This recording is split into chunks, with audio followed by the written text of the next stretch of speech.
Good evening. Good evening, ladies and gentlemen. The mayor has called the meeting to order. Mayor Roscoe. Present. Councilmember Kaplan. Here. Councilmember London. Thank you. Vice Mayor McCormick. Here. Councilmember Moss. Here. Councilmember Sardinius. Here. Councilmember Vasquez. Here. Mr. Mayor, we do have a quorum. Please rise for the Pledge of Allegiance.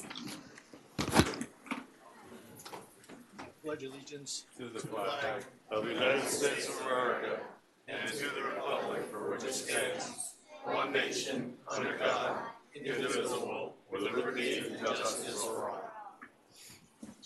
We have an invocation this evening. Pastor Dennis Eastling, Key Biscayne Community Church. Good evening. Let's go to the Lord. Our gracious God, we are so thankful for your goodness to us. Lord, you have blessed us so much. The place that we live, the homes that we are in, the food that we eat, the transportation that we have, the beautiful island of Key Biscayne. You've allowed us to be here. Lord, with a world that seems to be turning away from you and going in a different direction, thinking that you don't exist, that they don't need you, that they can win on their own, is a world that is deceived. And Lord, this group of people here tonight, they asked me to come and pray for them. And so that means a lot to me, Lord, because that means that they are seeking your direction. They're seeking your counsel. They want your will. And so, Lord, I'm asking tonight that you would bless our leaders, bless our community. Help us, Father, to find the truth. Help us to find the best way. Help us, Lord, to be thrifty, to be kind, to be loving to our neighbors, to be understanding, just as you have been with us. Bless our meeting tonight. Bless our mayor and all of the councilmen and all of these great people from Key Biscayne. In Jesus' name, amen. Amen. The next item, Mr. Mayor, is brief comments by council. Yes, I wanted to express our sympathies to the family of Ella Adler. It's such a tragic accident, a boating accident. And I would ask all of you for a moment of silence right now. We pray for her soul.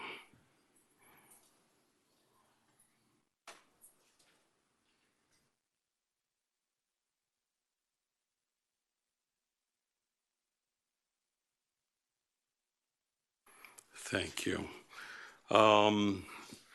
I'd like to see if we could put off the public comments so that we can take our very small residents that are here today, and they have a privileged place here on our agenda here. So, Mr. Attorney, is that a problem? No objection from me. Okay, very good. Council, everybody good with that? Okay. We have two student groups, so. Okay. We'll take the younger group first. Ms. Ortega. Motivating lines, yes.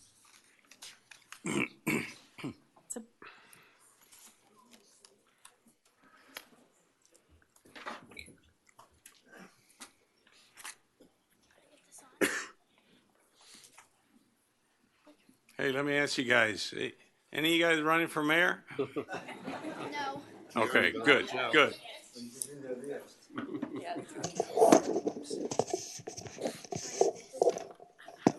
we turn this on? How do we turn it on? Like the projector. Oh, we're, okay. Okay. Okay, there we go. Okay. Okay, can you put it It's back not to on. first? Oh, there we go. Okay.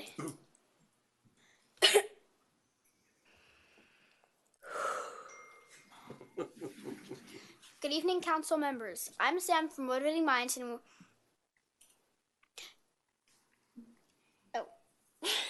You're doing good. Don't worry about it. Good evening, council members. I'm Sam from Motivating Minds, and we're here to propose a butterfly circle. Earlier in the year, we had a project in our project-based learning class to find a green space on Key Biscayne and turn it into something more sustainable. That's how we got our idea for the proposal for a butterfly circle. We went around and got multiple of the residents of Key Biscayne to sign this petition and give us their signatures, and we got over 100.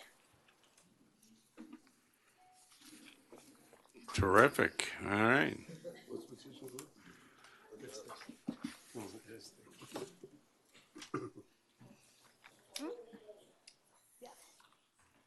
Okay.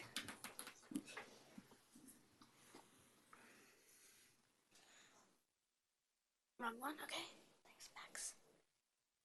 After we visited several butterfly gardens on Key Biscayne, we realized that they were not very well taken care of. And over there, that is the unkept butterfly garden on Key Biscayne, the one on the right. And the butterfly circle is completely self-sustainable, and it's the one on the left.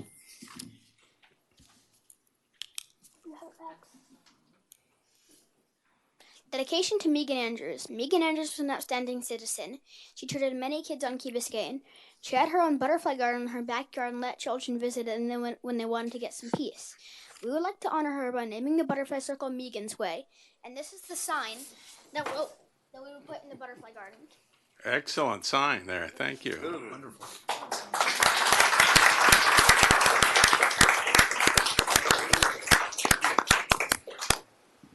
What is a butterfly circle? A new concept in sustainable gardening that creates biodiverse sanctuaries for native flora and fauna where herbicides are not used. Types of native plants in a butterfly circle include Spanish needle, frog fruit, chisito, and more. These plants will be home to many insects and especially butterflies, who will help pollinate these flowers. And there's a picture of all of the native plants and butterflies of Florida. You're up, Pax. Okay. Well-oiled machine here.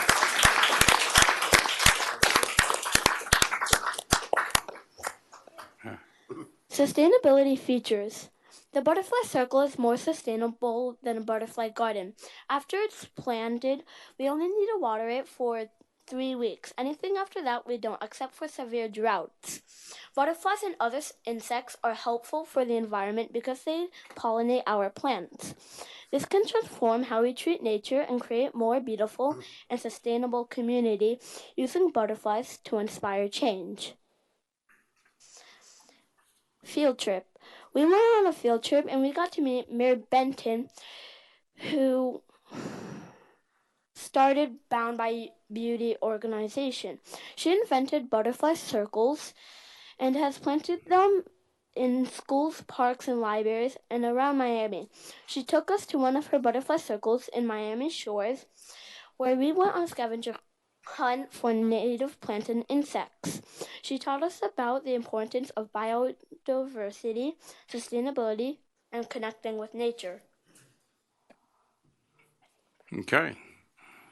Educational opportunities. The Butterfly Circle can give field trip opportunities to other schools in Key Biscayne to educate students about our native plants, insects, and sustainability.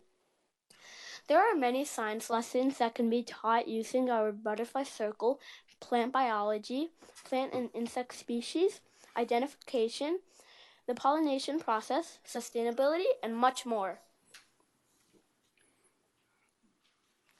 Location. This is to be determined. Though we have several ideas, this butterfly circle must be planted in an environment that is not sprayed by herbicides or pesticides. We visited a few parks that we think could work.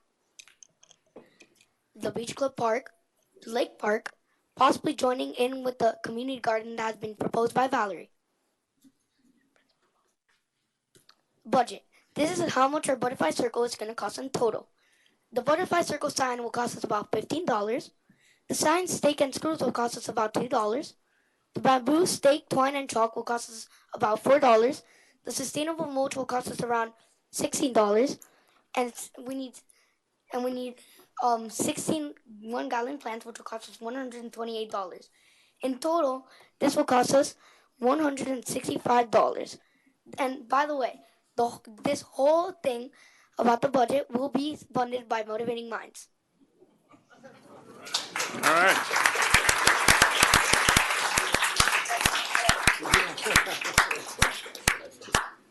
Conclusion.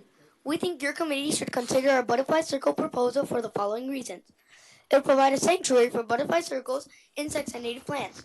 It is self-sustainable. It provides our community a peaceful place to visit and connect with nature. It will provide educational opportunities to our community. And most importantly, it will be honoring the memory of Megan Andrews. All right.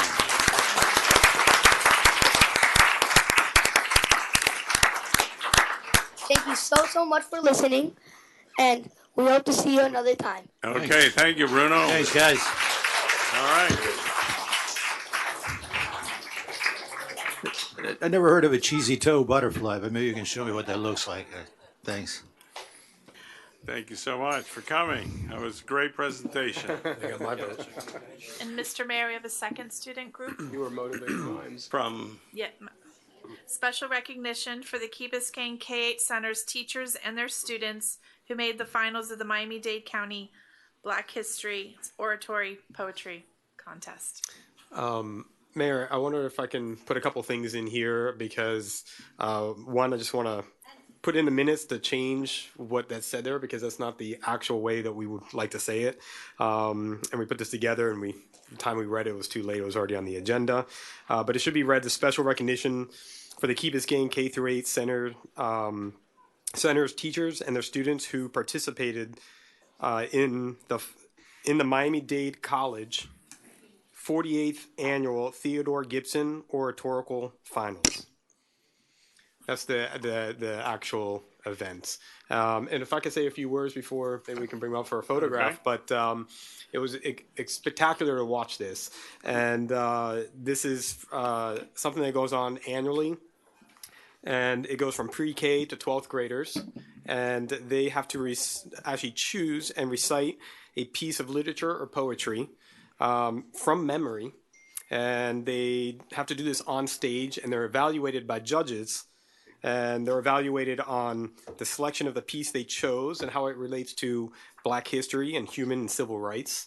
It's evaluated on dictation, like tempo and variety. It's evaluated on articulation. And it's evaluated on presentation, such as their animation and their stage presence. And there's multiple levels that they had to go through. And the final one was in the North Campus at Miami-Dade College. And the Key Biscayne K-8 has done this year after year. And I think this may have been the first year that they had 7 students who started the competition end up in the final. And it's a great work that the principal, the teachers, and the students. And I think that these amazing achievements should not go unnoticed of what you guys are doing at the K-8. And I just want to say congratulations to Miss Carr. I know she couldn't be here, the teacher who took them through this process, and but also Miss Pena and all the students and all the other teachers and principals that participated. So I want to say congratulations to, and one other thing, all female students. all right. Let's take a picture with them. Discrimination. What are you doing?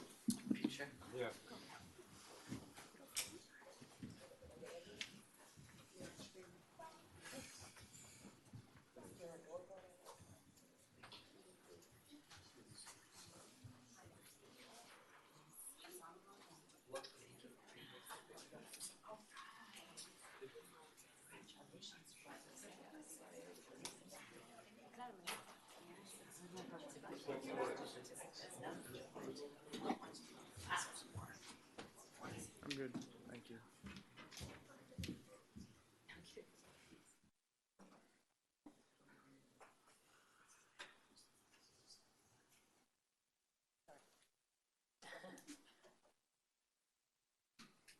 Thank you.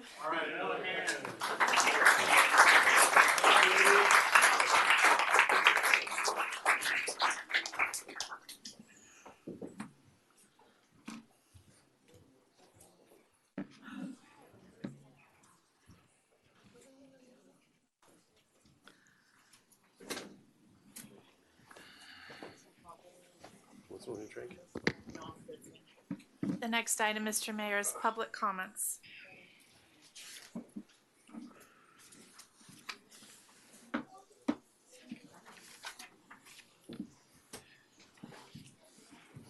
Okay, Young at High End, Ann Tainer.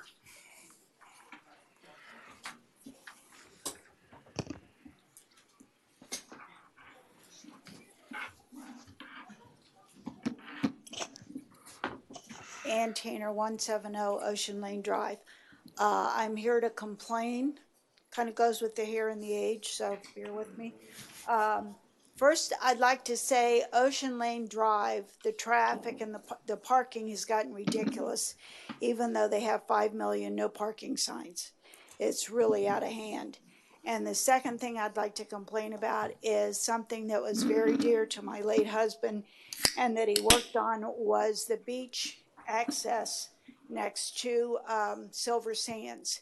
It was set up so people on a wheelchair or people that could not walk could go down to the beach by golf cart or by a wheelchair, and there was golf cart parking at the end so they could stay there and look at the beach.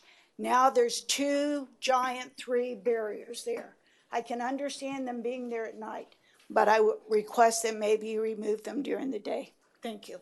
Thank you. Thank you for your comments. Michelle Esteves.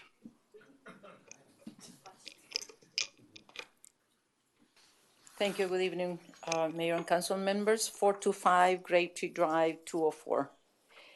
I am here to address the ordinance for the motorized vehicles, scooters. I have a suggestion in the whereas, one of the last that is describing. It said devices on roads within the village.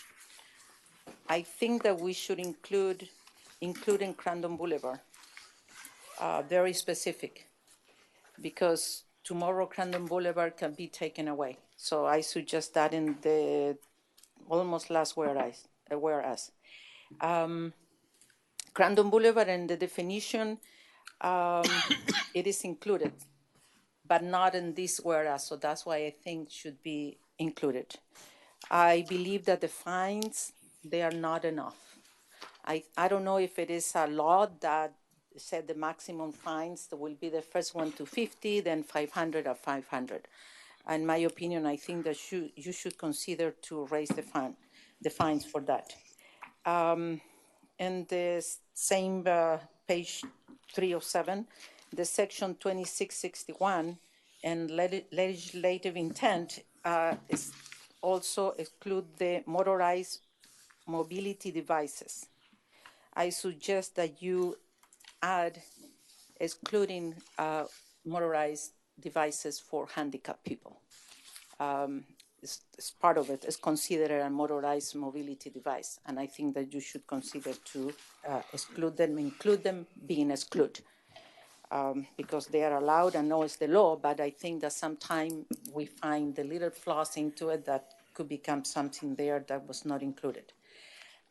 Also, I would like to then report to the council that the 2 guards in Key Colony, they are working fine, and I will suggest and I request to the manager to look into the budget to add 2 more. We need 2 more guards there. We need 4. Okay. Mayor Rasco, you placed on the agenda not too long ago the lighting on certain areas of our streets. I know Councilmember London has been suggesting solar lights. I don't know how many of you know that my sister Halloween night, she was 14 years old. She was run over by a 16-year-old driver. She was killed. And he was not speeding. My sister got the ticket. because as a pedestrian, she was walking, not facing traffic. And poor Bobby Figueredo, he lived health for all his life and was not speeding, it's just that the street was too dark. And this corner where our friend Megan had the accident also is super dark. There are certain areas that Major Rasco trying to address, that to consider to put lights. And the answer was that it will become.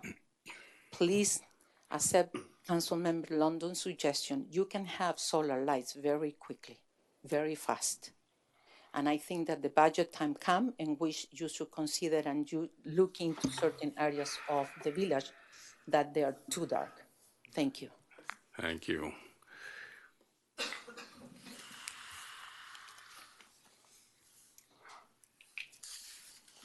Susanna Braun.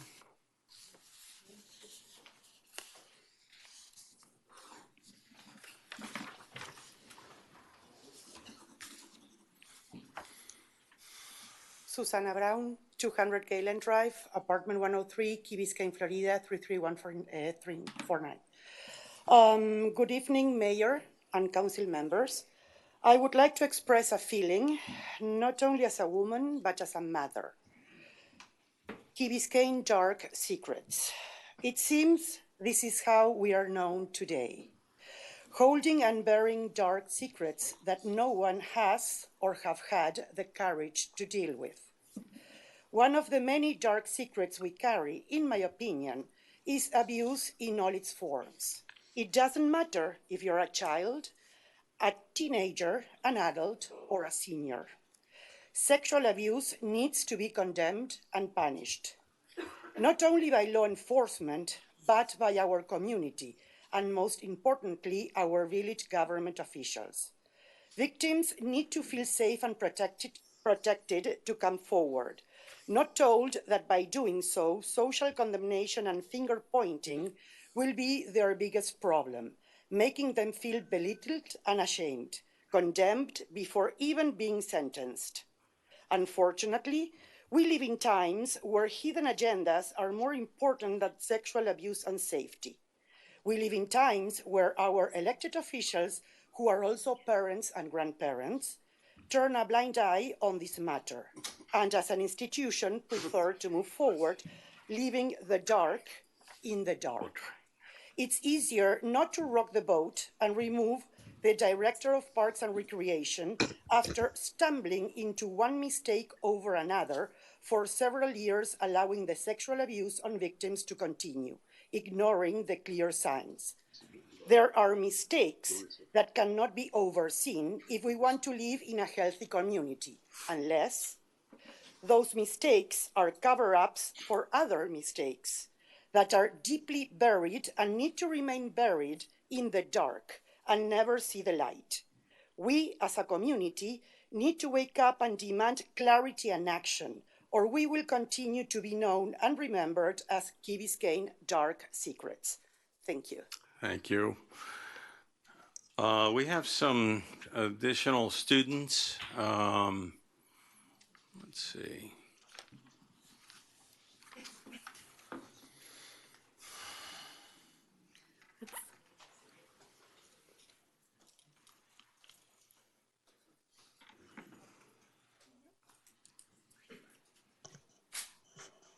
Thank you. They need almost no introduction. Nast Academy students. Name and address for the record. Yeah, Patricia Woodson, 200 Shore Drive South, Coconut Grove. And here we have Sophia, Gregory, and Patrick to offer environmental solutions that they've been working on, which could be useful for the village. Good evening, council members. We are student representatives from Mast Academy's Green Champions. This year, we started collaborating with an FIU professor, James Brazil, to implement sustainable design solutions, such as a food forest. That's our current effort. To this end, we were designing and prototyping. This is the culmination of all this year's efforts, a prototype planter. Dove? And so these planters can not only double as planters for our food forest, they can also double as planters for mangroves, which can be used in a living shoreline to reduce erosion. beach erosion specifically. So these planters, while the mangroves are growing in them, they slowly break down to give way to the roots. And at the end of it all, it's just the mangrove themselves and their culmination of it all into a living wall, basically, for the erosion. These planters also act as a heat reduction method that we can implement in our school, and also improves the air quality for student life to make it more productive air environment for the students. So we therefore offer our prototypes and designs to the village of Key Biscayne. Thank you. Thank you so much. Thank you.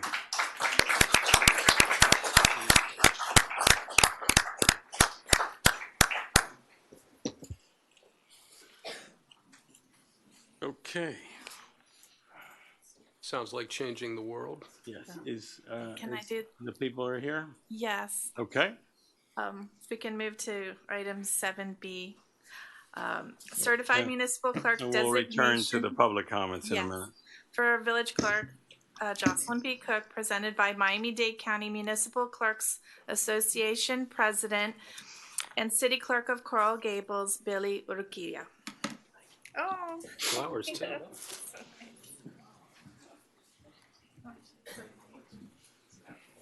I want a photo with you.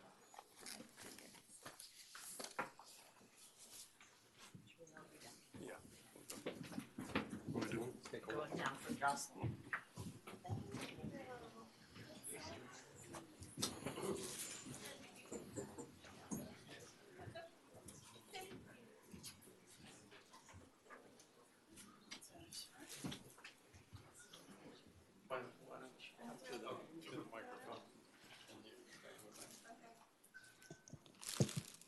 Thank you so much for having me this evening. I want to congratulate Jocelyn on this accomplishment, and I also want to thank the council. Tell everybody what that is. So I was going to. So Jocelyn is now a certified municipal clerk.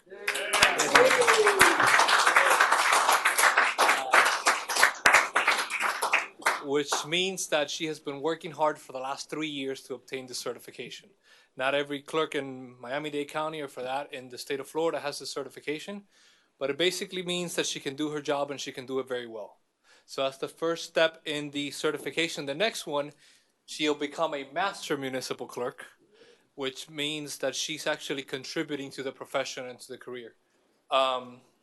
Congratulations to you on all your hard work, and congratulations to the council as well for giving her the opportunity to work on this, to further her career, and to be a better city clerk for you all. All right?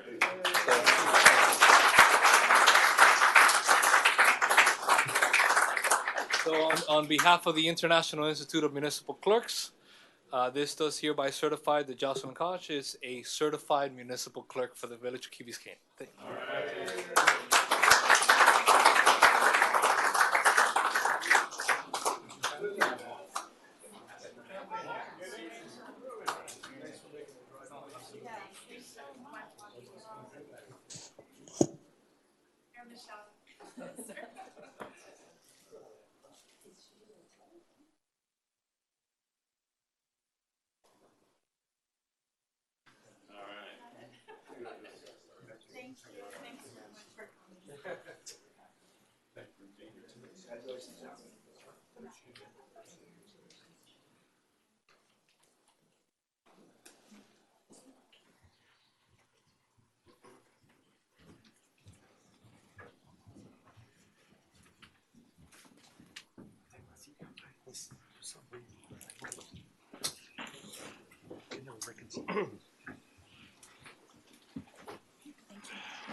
Ricardo Martinez.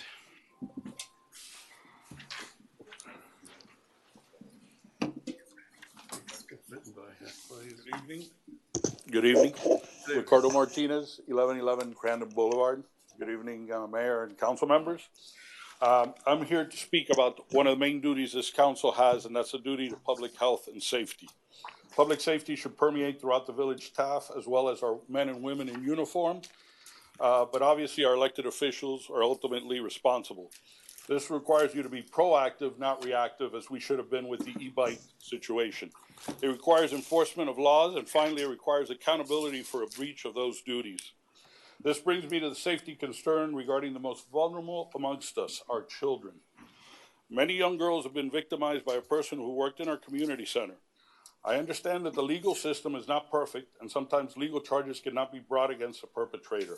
However, as parents, we expect a second line of defense for the safety of our children, our village, management, and staff. The fact that the perpetrator, despite being removed from the village vendor per staff request, and both police chief and manager informing the management of the accusations against the perpetrator, he was given a permit and access to our children on the village fields.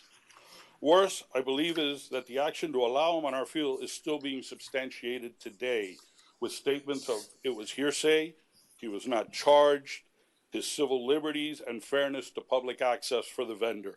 All this is currently being stated by our administration. Really? What about the victims? Many of which are still out there and will not come forward after they were victimized once again by the police detective after questioning.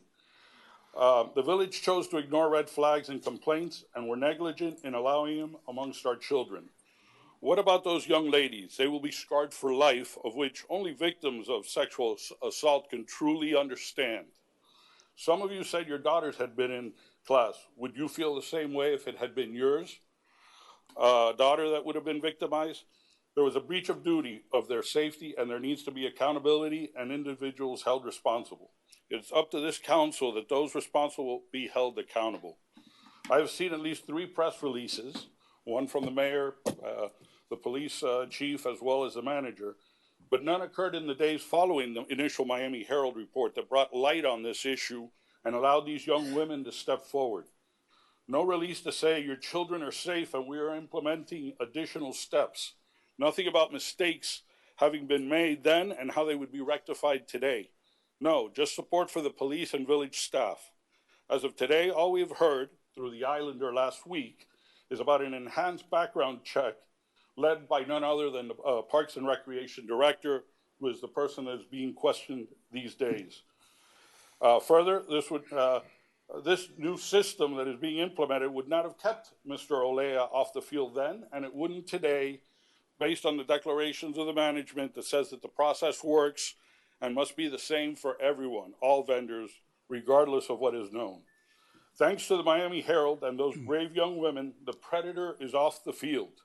Let's hope the village's enhanced process hasn't left any other predators out there. Thank you. Natalie Estrella.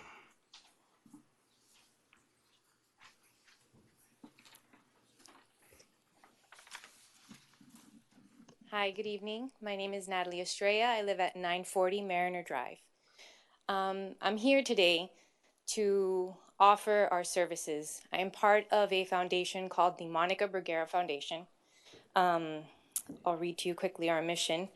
Our mission is to raise funds and awareness to create programs that will educate boaters and create consciousness of the importance of boating safety.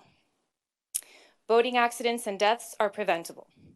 Through education, the Monica Bruguera Foundation is working diligently to protect all boaters from boating accidents.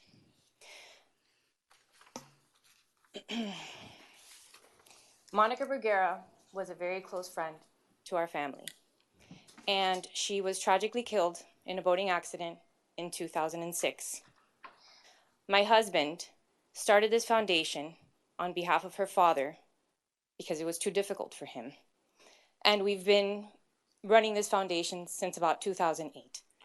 Since then, we've been working with the Coast Guard Auxiliary in having them do boat safety courses. We've had over 12,000 students graduate from these courses.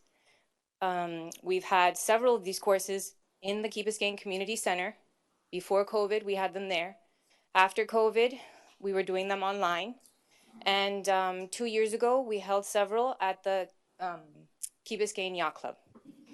This past Saturday, we had a course, an 8-hour course. We had the Coast Guard Auxiliary come out to the Key Biscayne Yacht Club and have a boat safety course At the same time, there was a terrible, tragic accident right in the backyard. I'm here to basically offer our services. We are residents of the Key. I'm a mother to 3 boys. We are big boaters.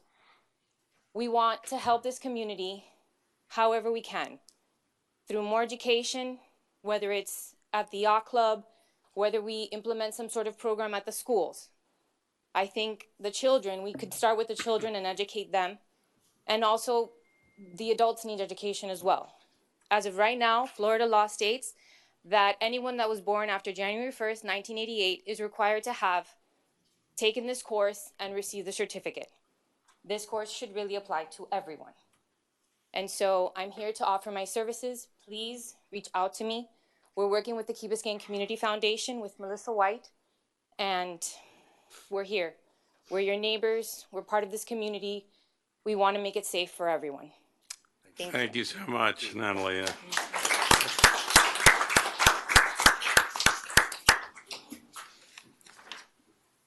Alina Gomez.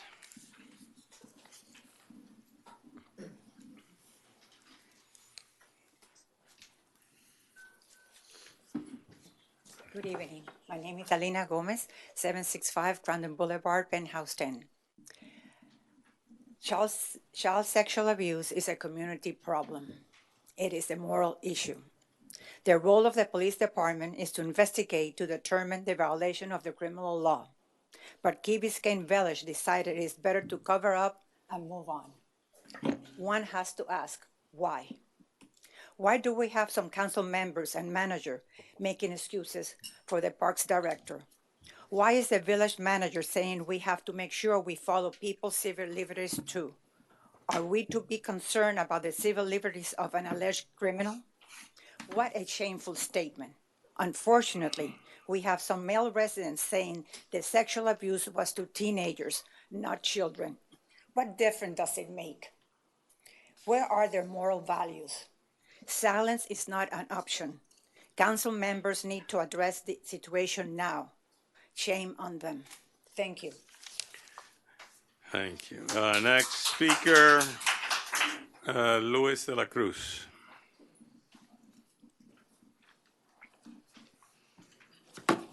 Luis de la Cruz, 640 Allendale Road. Good to see you again. You're probably tired of seeing me. Never. So I wanted to speak to you about two or three things. 3 if I have time, 2 if not. First thing, I know that you were treating today as the first reading of the ordinance that you will talk about, possibly pass, banning the electric motorcycles that they call bikes at the state level. Well, I'm in favor of not banning anything that an adult should be able to do, and or somebody who has a license to operate a regular motorcycle or a car. You know, I mean, it's like telling me that they're going to ban me from driving my e-vehicle because it's electric. How is the electric motorcycle any different than a regular motorcycle? So I'm really in favor of not allowing kids to ride the electric motorcycles. Absolutely 100% in favor. But I don't believe that adults and those that are otherwise authorized to drive motorcycles should be banned from using them. That's my big point. And so, with all due respect to Chad, we've had several conversations on this. He and I disagree on the reading of the statute, the state statute. And it's subject to disagreement because I think it's probably one of the worst statutes that I've ever read, in all sincerity. And I've been a lawyer for about 45 years.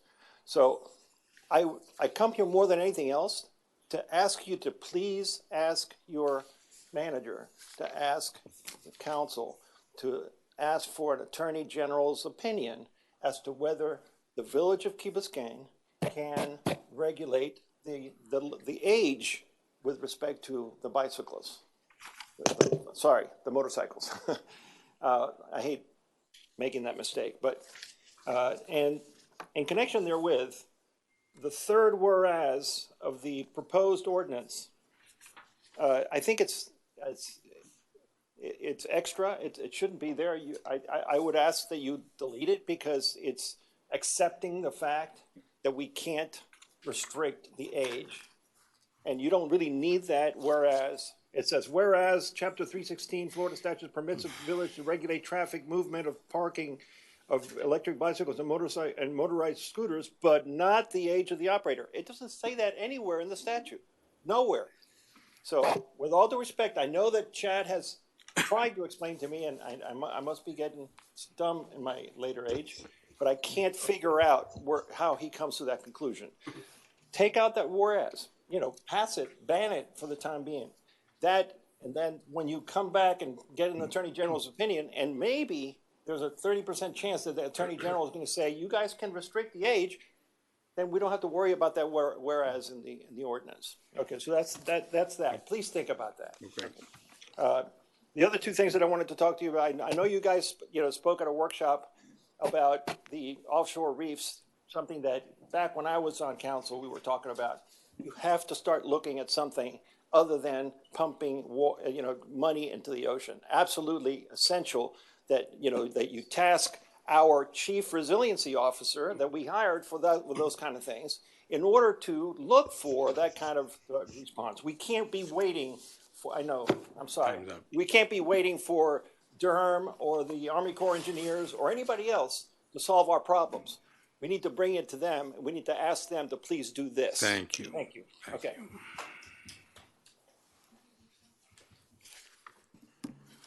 Ceci Sanchez.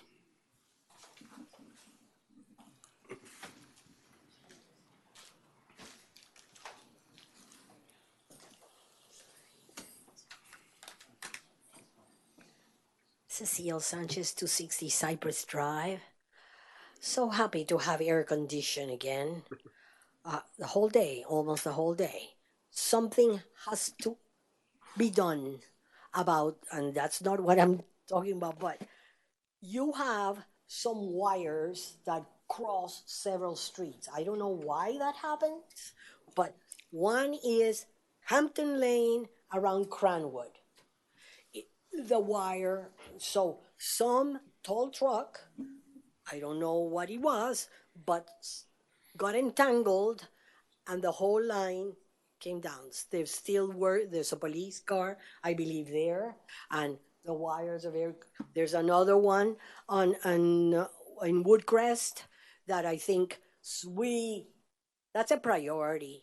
We should not have those wires, especially if we have all kinds of trucks coming around our street. It's way too low. I do not understand what it is, but there are some wires that transverse certain streets for whatever reason.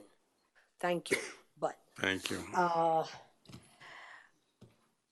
Yes, I am part of 4 ladies and a gentleman that we're concerned, and we are hoping that at some point you speak up.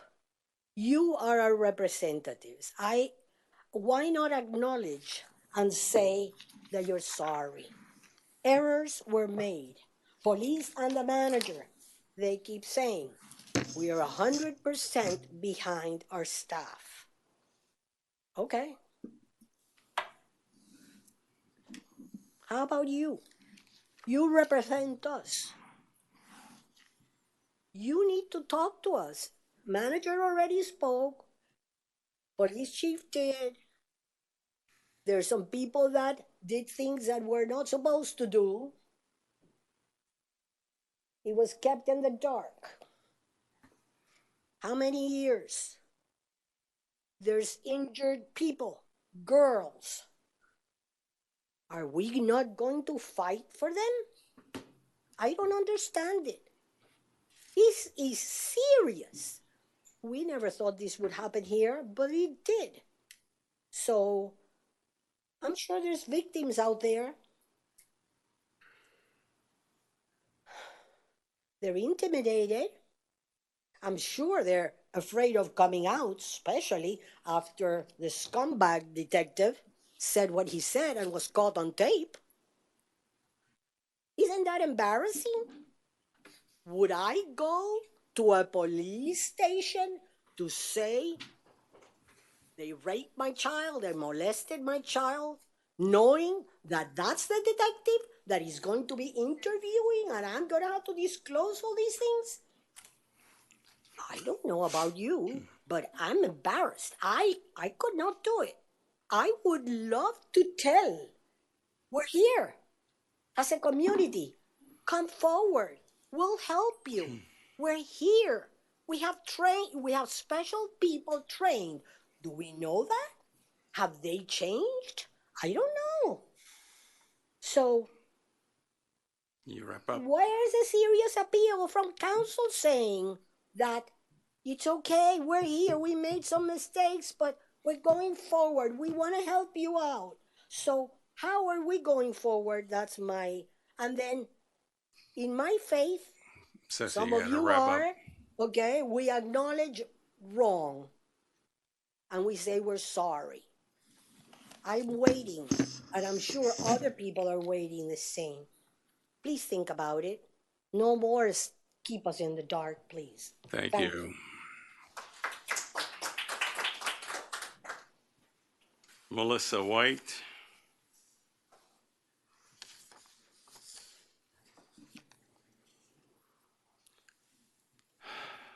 Melissa White, 370 Heather Lane. I'm here to say thank you for being a community and supporting our family this weekend. My daughter, Caitlin, was on the boat. This weekend will be a mark in her life, a turning point before the accident and after the accident.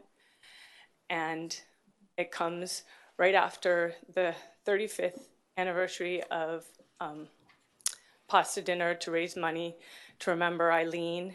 And what a special community this is, because you guys showed up, and our police chief, Chief Sousa, showed up for us this weekend. Our police chief, Chief Lang, showed up. And I can tell you, we're so lucky. We're so lucky because we live in a community that cares. I think I got phone calls from Ed and Allison before I'd even gotten home. And I just want to tell you, it makes a difference. The Adler family, their lives are forever changed. But those girls that had to witness it, my hope is that they go forward and they continue to make Ella's memory a blessing. And they find something like a pasta dinner that we do for Eileen, or a scholarship or something, whether it's the boat safety classes that Natalie spoke about and really creating a community that understands and practices boat safety. But a precious life was lost last weekend. And even though Ella didn't live in our community, you all showed up. And I just want to thank you. It really does make a difference. Thank you so much.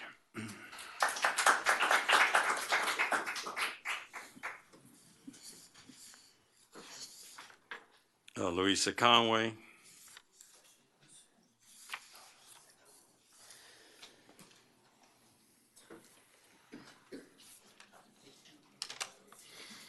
Louisa Conway, 151 Grandin Boulevard. Congratulations, Jocelyn. Good evening, Council. I'm here to speak specifically to the role of Parks Director Todd Hofferberth and his decision to issue permits to Oscar Olea to work on the Village Green from 2013 to 2021. He issued the permit to Olea in 2013, 1 year after being informed by Chief Press about Olea's sexual proclivity towards young minor girls. Director Hofferberth's decision to ignore the disturbing report about Olea and issue permits to a known child predator requires a swift administrative response towards village employees whose dereliction of duty compromises the safety of residents.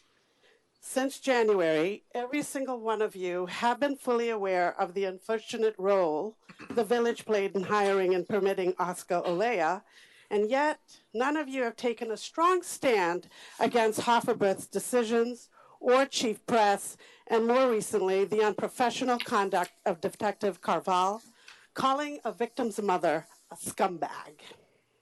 Manager Williamson is concerned about not violating the civil liberties of vendors and has proclaimed his support for Director Hofferberth's decision-making. Is this the response the council wants to project to the world about how VKB handles child sex crimes? What about the civil liberties of our children? By asking residents to forgive and forget the decisions by village employees is asking us to condone the actions of those that inadvertently facilitated and enabled a child predator to have direct access to our children. I cannot in good conscience acquiesce to this village strategy of forgive and forget. No. Mr. Hofferberth must be held accountable for his decision. Oscar Olea abused our girls. He groomed them and now sits in jail. The judge considers him a very dangerous predator. This council needs to take corrective action with village employees. Olea's victims will not forgive, nor will they forget. Unspeakable, heartbreaking damage have been done to the girls, and the role of our employees cannot be ignored. Please do your job and direct the village manager to recant his statement and ask for Mr. Hofferberth's resignation. I also want to take real quickly to thank you, Mayor Rasco and Councilmember Kaplan, for taking the time to meet with us. I know this was tough. I definitely thought about a lot of what you said to me, Frank, and you too, Mayor Rasco. And I know this is not an easy decision that you all have to think about, but I really, really thank you for your time, and Chief Sosa for meeting with us. And most of all, thank you, Manager Williamson, for listening. Thank you.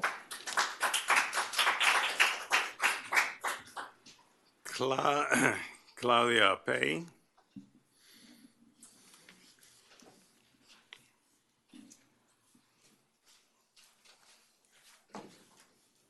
Good afternoon. I dedicate this to my father, Patricio Ape del Costa. Excuse me, your name and address. Okay, first, my name is Claudia Ape, Key Biscayne 6 condo, 3rd floor, corner unit. I wanted to dedicate this to my father, who's in heaven, Patricio Ape del Castro, who's in the Hall of Fame at the Miami Airport for the year 2010, being recognized as one of the 100 influential Latins for internationally bridging communities for the better.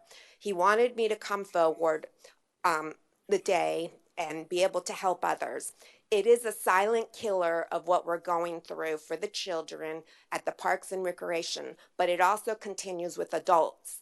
The adults are being sexually abused too, and the children are, and we're all asked to stay quiet about forgive and forget, and then you're called delusional and hallucinations, but it's not right. We're teaching these adults that it's okay to sexually abuse, and we're teaching these little kids, boys and girls, because it does not discriminate with a boy or a girl. It happens at all levels. I was a professional athlete for soccer out of Boca Raton. I was a professional athlete for Miami Fury Stingrays, and I was U.S. captain for Team USA, elected to be the international ambassador. And I had to witness this flying all over the world. When you're in other countries, when there's no drinking age and there's no age of what age you can have sex with them, I had to pull our little girls and little boys away from sexual predators. It is so sad that you're teaching these coaches, the good old boys or the good old girls, that it's okay to get away with it. And then these children and adults become magnets to continued abusers. Todd's hands are tied because he would love to do something different, but the politics, ugly politics that we do not know about, he is forced to ask you to leave or not follow through. I am a survivor of sexual abuse in sports, and I have played on men's teams and boys' teams and I've been a guest player to many fraternity teams for flag football and soccer. And I would be more than happy to say every time I played on the males team, they protected me. They didn't let anybody touch me sexually. And I think that's a great motivation to do. The coaches, the players, the parents need to get educated, because this continues of being put underneath the carpet, and it's terrible because we're teaching our children and adults that it's okay to get away with it. Enough is enough. When are we going to make a difference? I'll be more than happy to help. Thank you so much. Next speaker is Andy Herrera.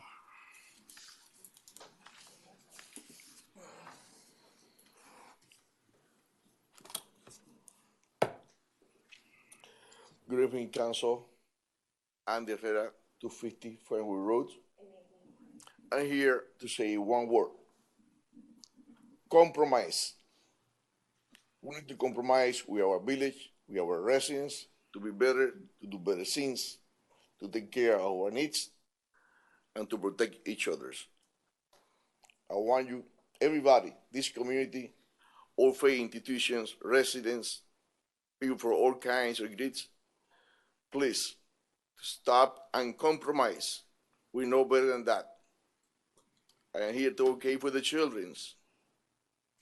Recently, we'll be spending $1.7 million, or we're trying to approve $1.7 million to improve St. Agnes Athletic Field. This is not St. Agnes Athletic Field. This is the fields that belong to the entire community, to all children from our school, publics, privates, everybody.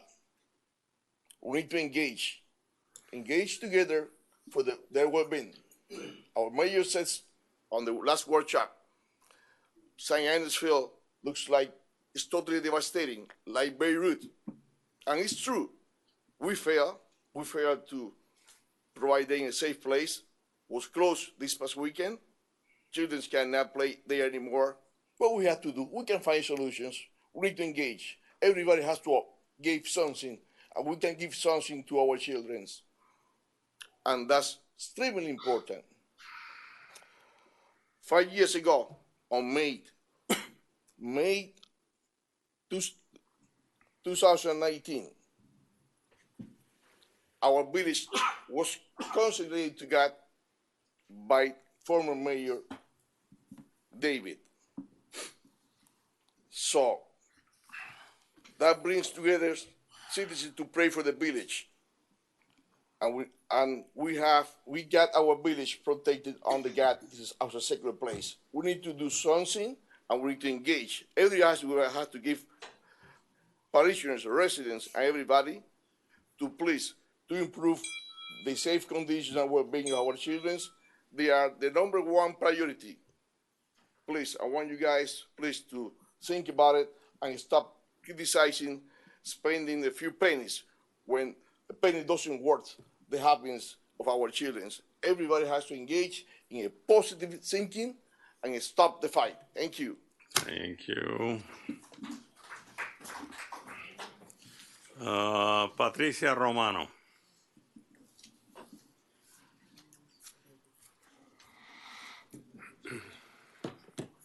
Good evening. Thank you for being here. Congratulations. You're doing a great job. Patricia Romano, 361 Beechwood Drive. I wish I could offer something like the butterfly garden that is only costing $150, but my budget is a little different. We have been today notified that 200 Harbor Drive is for sale. 200 Harbor Drive was a lot or a house that we tried to buy in 1999 for $5.8 million to have a waterfront property for Key Biscayne. Today it came in the market for $21 million. We are gonna meet in the Park and Recreation Board. I'm the chair. I'm speaking by myself because we haven't met, but we are going to meet next week to discuss this property and bring something back to the council. I hope we don't have to wait until the property is $80 million. And maybe we can talk about something soon, because I know it's a very important location because it's next to the Yacht Club. And I think it will be a great asset for the community in all levels. Thank you. Thank you very much. George Mendia.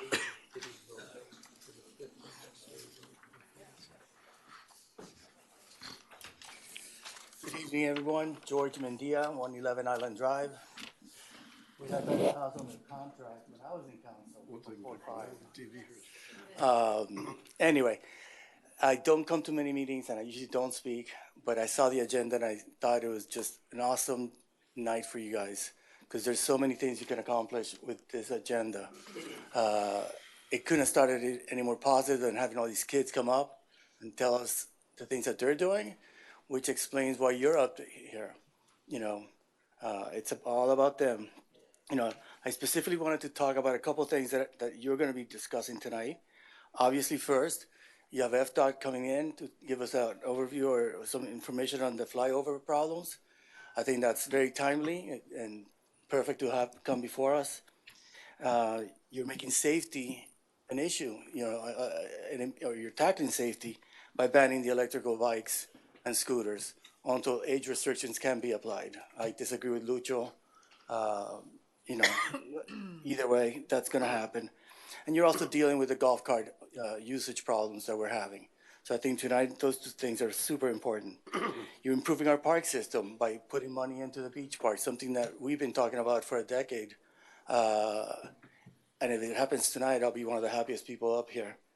You're also obviously going to help with St. Agnes, also for the kids, and you know, enhancing an asset that's never been maintained properly because you just can't. You know, there's nothing that we can do.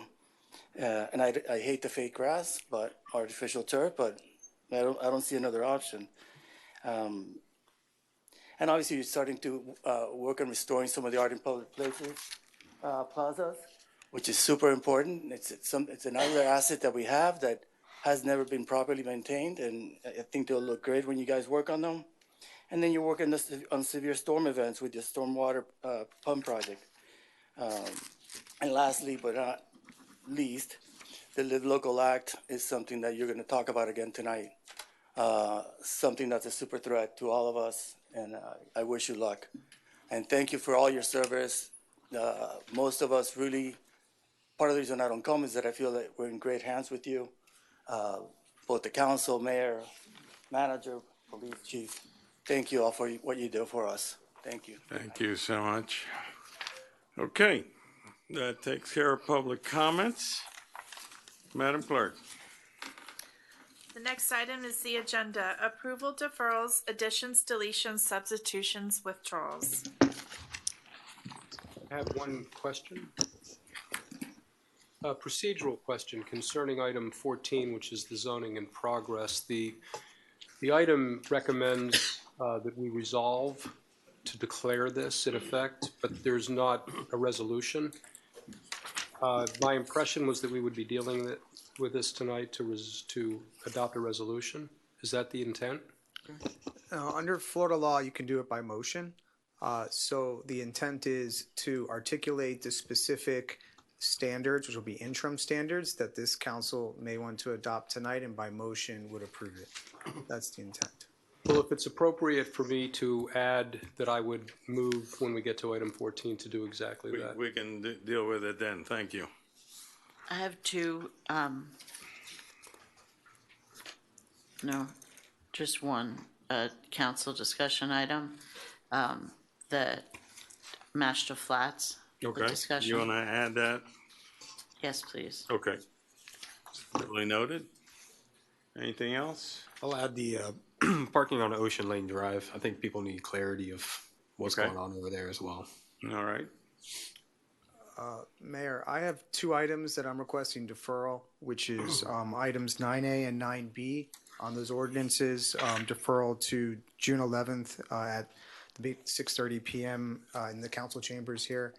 The purpose of the deferral is there was a change in state law which requires us to do business impact statements on second reading. We haven't implemented that yet, and this will give us a chance to do it. The other ordinance on your agenda is okay to go forward as it's an exception to that rule.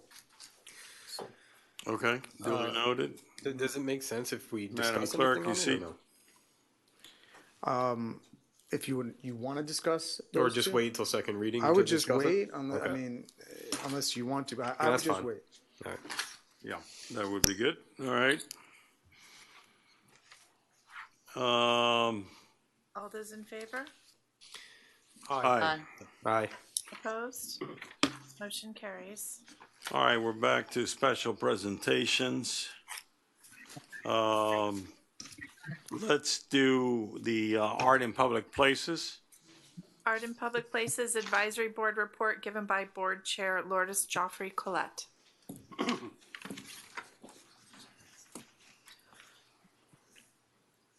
And Jeremy, who didn't come. I think you need a big thank you tonight. Thank you, Lourdes. And on behalf of Art in Public Places, and I forgot to say my address and all that. Do I go back to that? It's okay, you're in special Okay. presentation. The last time we were here, you kindly helped us with some money for much needed art repairs. And we are very, very happy to tell you that we are doing well. Paradise Park is great, and Frigate Bird, we have tried a new approach to keeping it intact without all that mess we had before in the other Bedia plazas. But nevertheless, it's been a good thing, and I thank you so much for all your help. Now we come to the Monaco the fountain, where Key Biscayners are gathering more and more and more. And it's, looking its age. It was done in 2006, and all the tiles are in need of repair, and studying the tiles also to see whether we can get a better something that would sustain all the activity that is taking place. It would be a shame not to welcome everybody in that area, and it has become a focal point of the village. So we really want to do it properly. It lasted long enough, but now we have to go to that. And I think, Jeremy, you're here. Come on over. We can discuss that with you, and so that we can, we're gonna need funds for that situation. We are looking forward to what propelled from the things that we have done properly now with Jeremy's help. We have now we're looking for having total restoration of all the plazas, and have come up with a budget that is more reasonable, and it's going to do everything. Am I? Yeah. Okay, We're on gonna the right end up track. being able to take care of all of the plazas this year. Yes. So moving forward, we'll be able to then regularize the maintenance in a way that it hasn't been done. We can put sort of big capital restoration efforts behind us after the Monaco fountain. We believe that now we have worked hard enough on the maintenance issue, so that if we keep a good maintenance, and the village, the public works takes care of it properly, then we can just look forward to not spending as much money. I believe it's going to be a good result.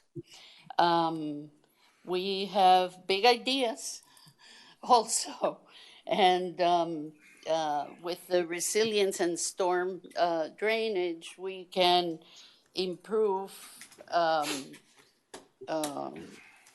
Help me Yeah, here. so, we'll actually have vertical projects. Yes. And that will be generating new art in public places opportunities for the first time in a very long time. Okay. And we have also decided as a board that we're considering doing fundraising for new acquisitions, because we feel that we have already accumulated very good patrimony for our village, but we can make it even better. And we're in a position in Key Biscayne to have the best public arts collection. And we have plans for that as well, but we're trying to do it one step at a time, and perhaps this could be done soon with the help of our new persons that will come on the board. And Okay, well, we look forward to receiving that report in the future about what the additional plans are going to be. Okay. Thank you so much. Thank you. Let's hear our FDOT presentation, please. Presentation on I-95 US 1 intersection project given by Florida Department of Transportation's Community Outreach Specialist, Jeff Bacadano. Good evening, council members. I am Jeff Bacadano, Community Outreach Specialist for the Florida Department of Transportation. I am joined here by my construction team and by my design team as well for the projects that we're going to be speaking and providing an update to today. I would like to open up this presentation by presenting District 6 Construction Engineer Mario Cabrera. Good evening, Mayor, Vice Mayor, and council members. I want to thank you for the opportunity to speak to you about our FDOT construction projects located near the entrance to Key Biscayne, which affects several communities, obviously including the village of Key Biscayne. Over the past few weeks, our team has been working hard to improve our traffic control plans to minimize the impacts during construction. We have also augmented our communications outreach on this project to help keep everyone informed of our activities. The team has prepared a presentation that will highlight the scope of work and the critical activities in the upcoming couple of weeks. So with that, I'll yield to Jeff and my project engineers on the 3 jobs that we have in the area. Thank you. Thank you, Mario. Okay, so this is the presentation that we have prepared to provide an update. The Florida Department of Transportation would like to remind the council, as well as the village of Key Biscayne, that we are committed to ensuring the state's infrastructure that will serve residents and visitors now and in the future, with an emphasis on embracing the communities we serve to achieve their vision and meet their transportation needs for safety, resiliency, supply chain, technology, and workforce development. Here we provide an aerial view as far as the construction projects that we're going to be speaking about today. It is 3 projects that have various locations. So for the first project that is ongoing at the moment is the State Road 913 Rickenbacker Causeway Flyover Bridge Rehabilitation Project, which is highlighted in orange. The next project we will be speaking about today is State Road 9A I-95 Ramp Improvement Project, which is highlighted in blue from the top, green, purple, and red. And lastly, we are also going to be providing information about a future project that is scheduled for late summer 2024, which is State Road 913 Southwest and Southeast 26 Road Roadway Project. And with this, I would like to introduce our North Dade Assistant Resident Engineer and Project Manager, John Garcia, to provide more information about the Rickenbacker Causeway Rehabilitation Project. Thank you, Jeff. So, briefly, this is a project team here. We have the North Miami-Dade Resident Engineer, Ivan Hay, Myself, I'm the assistant resident engineer. We have my senior project engineer who will be going over some of the details as well. Our contractor is Seacoast, and Jeff is the community outreach specialist. So a couple general information. The construction began on February of this year. The estimated duration is about 12 months. We anticipate completion in early 2025, and the current construction cost is $3.9 million. So this is the general scope of work. The main critical work that's going to be impactful here is that top bullet, replacing portions of the concrete bridge deck on ramps to both northbound and southbound I-95. We'll also be cleaning and painting bridge structures. In fact, that stuff is ongoing right now. We'll be replacing bridge expansion joints and replacing pavement markings and reflective pavement markings. To go over some of the details of the closures, John Bolton, the senior project engineer. What do I turn? All right. So good evening. We're back. Let me go over what we've been discussing after the catastrophe that we had. We've been regrouping our team, and what we're going to do, our new approach is we're going to start in July, early July. We're going to split the rehabilitation into 2 phases.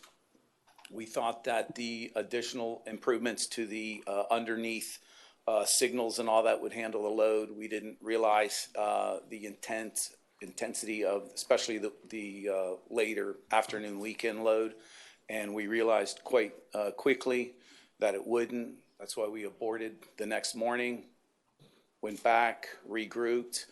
The new plan is to close the southbound first. We're anticipating, we're planning to do that in 12 days and get the bridge deck. We got to demolish 2 spans, 2 concrete spans, pour back the concrete, finish it, plane it, groove it, restripe it, and open it. So we're targeting starting that on a Monday and taking 2 weeks. So it'd be 5 weekdays. The weekends are the critical days or the worst days. So there'll be 1 weekend impacted there. Friday, Saturday, finish during the week and reopen it back by Friday. That is our plan for the first phase, which is what you see here. And this is a map view showing that we're going to maintain the northbound traffic open. We also realized that the northbound ramp is probably the more critical ramp. That takes about twice the traffic load as the southbound ramp. Mm-hmm.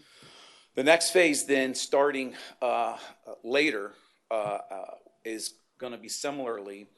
We're going to keep the southbound ramp open, keep that in service, while we close the northbound ramp, starting on a Monday, working 12 days, Monday, having 1 weekend where we'll have that ramp closed. We're working intensively on traffic control plans underneath with changing signals, maintaining traffic straight through. It is a challenge because we're adding 1,500 vehicles per hour more on top of an already congested interchange. So there are definite challenges and it is a very complex interchange. But that's our plan, and we're scheduling that to start in July. And there's a map view of that.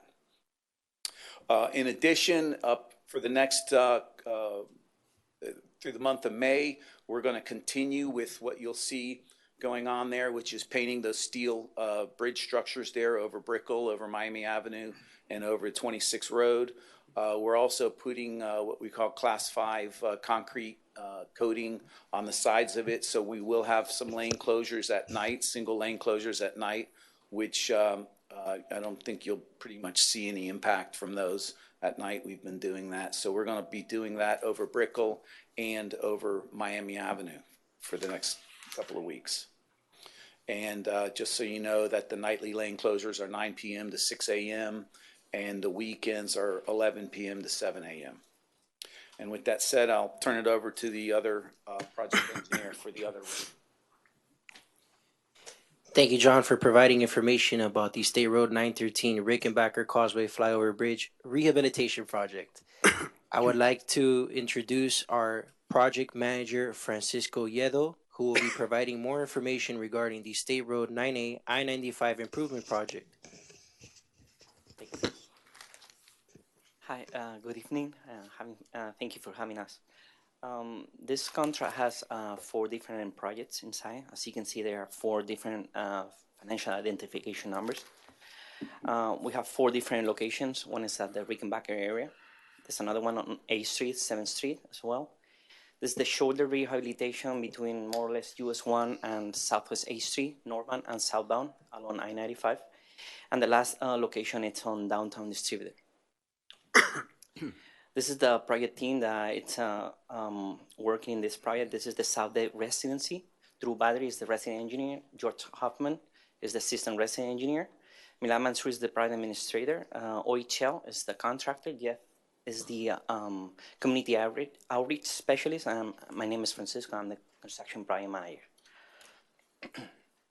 Some dates and numbers here. We began construction on February 2024. The estimated duration of the project will be around 15 months. We anticipate that we're gonna be done by spring 2025, and the budget for the contract is around $12.3 million. This is the area, the Rickenbacker, we have highlighted in red, the different portions of the ramps that we're gonna be working at. Basically, the scope of work here is concrete rehabilitation of these slabs approaching the bridge and the part of the bridge. We have some guide rail replacement. We have traffic signal improvements on 25th, 2 new mast arms on the off-ramp, traveling southbound from I-95 towards 25th. Some drainage also along 25th, drainage improvements. Some minor street lights on that same corner on 25th. And obviously the repaving and restriping after completing the other improvements. The next location, basically the scope of work is very similar to the previous one. Concrete slab replacement, we have guardrail replacement. And the only difference between this location and the previous is that we're installing runway countermeasures for the off-ramp traveling northbound I-95 accessing Southwest 8th Street, that one that you have highlighted right there. And again, reconstructing curb and gutter and restriping and putting new signs. This is the shoulder that we are almost, this is 90% already completed. This is the repaving of the shoulder between US 1 and Southwest 8th Street, northbound and southbound along I-95. There's just a few signs that we have pending to complete this project. And the last location, it's located at the downtown Distributor.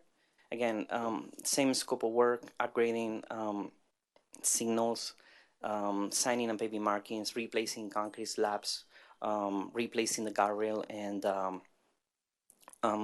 updating the approach slabs to the bridge and the part of the bridge. Here we are showing what is the game plan for next week. We're planning on, this is the Rickenbacker area. As you can see, this is in red. The red arrow shows the approach from Rickenbacker Causeway. So basically we are planning for Monday and Tuesday night next week to close from 9 p.m. to 6 a.m. We are planning on closing the northbound access towards I-95. And for that, we're showing there with red arrows the detour that we're gonna be implementing. I wanna emphasize that this will happen only from 9 p.m. to 6 a.m., meaning we're gonna be closing, picking up at 6 a.m., we'll resume the following night at 9 p.m. Again, the work that we're gonna be completing here is this guardrail transitioning in between the bridge and the existing guardrail, and 300 feet of guardrail that we gotta install on the northbound I-95. As I said, the only movement that will be affected will be the I-95. We're gonna keep the southbound towards US 1 open at all time. And this is gonna take us 2 nights, Monday and Tuesday. So Wednesday and Thursday, we're planning on attacking the left side of the bridge and the ramp, meaning that the northbound I-95 will be open to traffic, and the only movement that we're gonna be detouring will be the southbound towards US 1. For that, we'll put traffic on 26, and then on South Miami Avenue at the traffic signal, vehicles will have to make a left towards the US 1. Scope of work is very similar. It's guardrail installation, guardrail transitions, and again, the only movement that will be affected will be that southbound towards US 1. 9 p.m., 6 a.m., same peak hours. Closing at night, opening in the morning. This is for the week of May 28th and through May 30th. So the scope of work here, so you can see there's a red square on the southwest corner of 25th. This is when you're traveling southbound I-95 and you take the off-ramp towards 25th and 26th to access the village. So we are installing a new drill shaft foundation on that corner. And for that, we're gonna need to close the outside lane of the ramp has 3 lanes. We're gonna need to close the outside lane. For this ramp, again, 9 p.m., 6 a.m., a duration of 3 nights. And we don't anticipate any detours needed for this closure of the outside lane. Detours, you said? We don't anticipate any detour for this. Good. It's just the outside, it's just the outside lane. As you can see, there are 3 lanes right now there. Mm-hmm. The red line shows the one that we're gonna be eventually closing next for that week, those 3 days. All right. For the week of June 3rd through June 6th, we're gonna jump to the opposite corner to perform the other drill shaft foundation. Again, it's gonna take us between 4 nights to complete 9 p.m., 6 a.m. each night. For this one, as you can see, we highlighted 2 lanes out of the 3 in red, meaning that we're gonna need to close 2 of those. We need a small detour for this. As you can see with the green arrows, we're gonna through traffic through 26, make a right on Southwest 1st Avenue and back to westbound Southwest 25th. Is that the milling and resurfacing portion? No, this is just for the installation of the mast arm, the drill shaft foundation. Got it. Yeah, because of the equipment, we need more space. Sure. And that's why we need that second lane closed.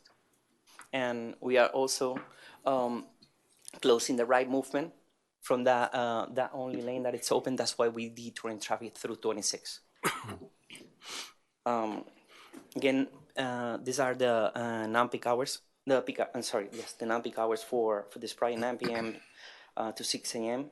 Sunday through Thursday, all at night work, and doing weekends 11 p.m. to 7 a.m. We have some work hours allocated for daytime closures, but those are only for 25th Road for traffic signal improvements and are single lane closures, not the whole closure of the road.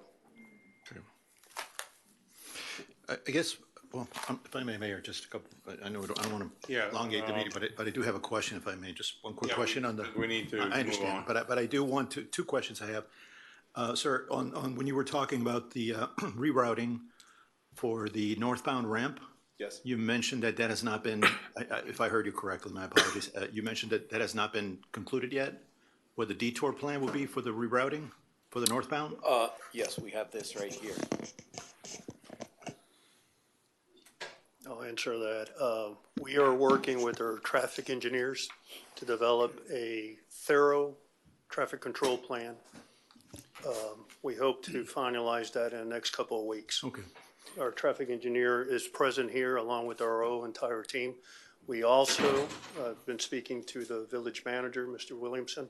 We also want to have like a workshop where I can bring in That's where I was going. the village. Yeah. I can bring in the police department, City of Miami, fire rescue, and so forth, so you can look at our plan and we can work through any issues, concerns that may be brought up by the folks who work in the area and know the streets, so that we can fine tune that plan however we have to. I'm sure you'll have a great MOT, but the important thing on this one is to make sure that everybody, as many folks, are knowledgeable about what you're going to do and ahead of time. Given the regional impacts that we're having and the mess that we had the other day, I would anticipate that you would have a very comprehensive communications plan and advise the public properly. You guys do the job on the MOT, and I'm sure you route traffic properly, but make sure that everybody's aware, try to get as many folks involved, and knowing that you're going to do all this work ahead of time. Absolutely. So As part of our presentation, we have one more project to go over quickly, and then Jeff is going to speak to our public outreach plan and the specifics of it, and I think that'll answer your question. Thank you.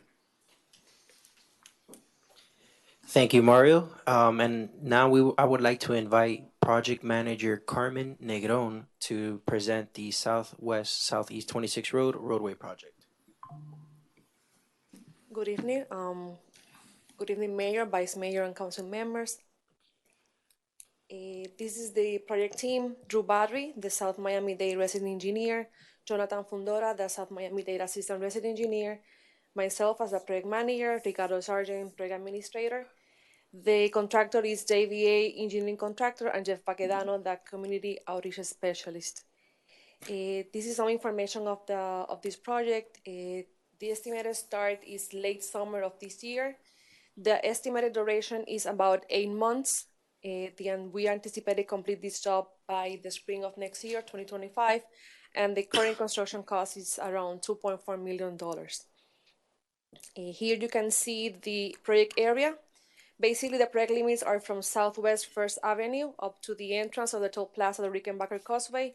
Some of the improvements that are going to be completing these projects are the upgrading of the existing bicycle lane that we have in the road. We're going to install some drainage structures along the roadway, reconstruction of sidewalks and curb ramps. At the two signalized intersections that we have in the project limits, they are South Miami Avenue and Brickell Avenue. The plan is to upgrade the pedestrian signals and repaving and restriping of the roadway. Regards maintenance of traffic, the lane is going to be closed from 9 a.m. to 3:30 p.m. weekdays and weekends. There are single lane closures during the day. For nighttime operations, the lane is going to be closed from 9 p.m. to 5:30 a.m. Sunday through Thursday. And Friday and Saturday nights will be from 11 p.m. to 7 a.m. The nighttime operations will be for the paving, the striping, and the drainage work.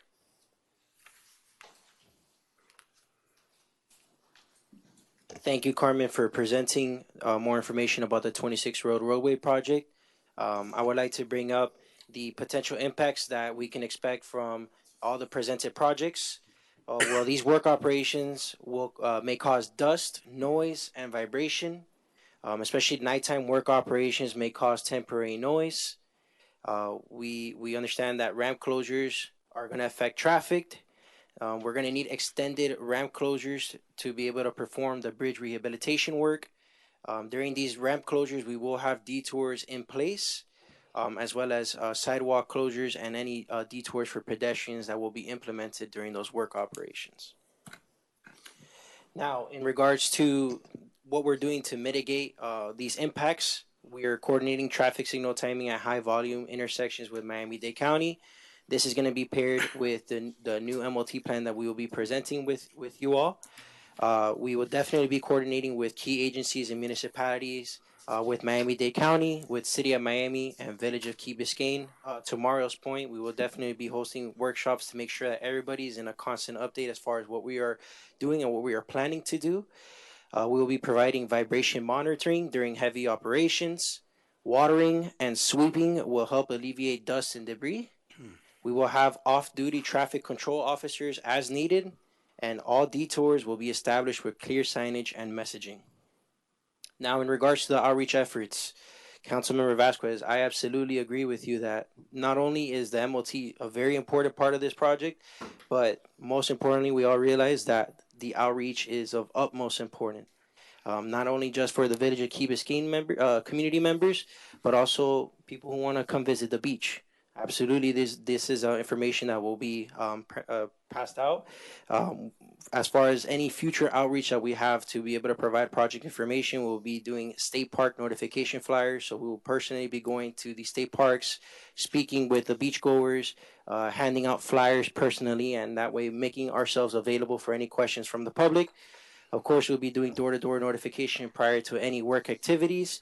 We will be running an advertising campaign through various methods and modes to be able to get the word out as much as possible. And that includes any type of digital media, static media, and of course, boots on the ground. And of course, we will be working with news and media to be able to get this information out on newspapers, on radio, and of course, any of our respected media members. We will be having continuous coordination with our residents at pop-up information booths, whether that's at churches, whether that's at farmers markets here at Key Biscayne, Publix, Winn-Dixie, however, any business that would have us, we'll be more than happy to provide information.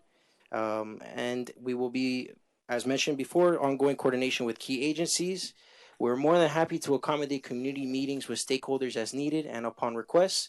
As you see, we have full support from our construction team and from our design team.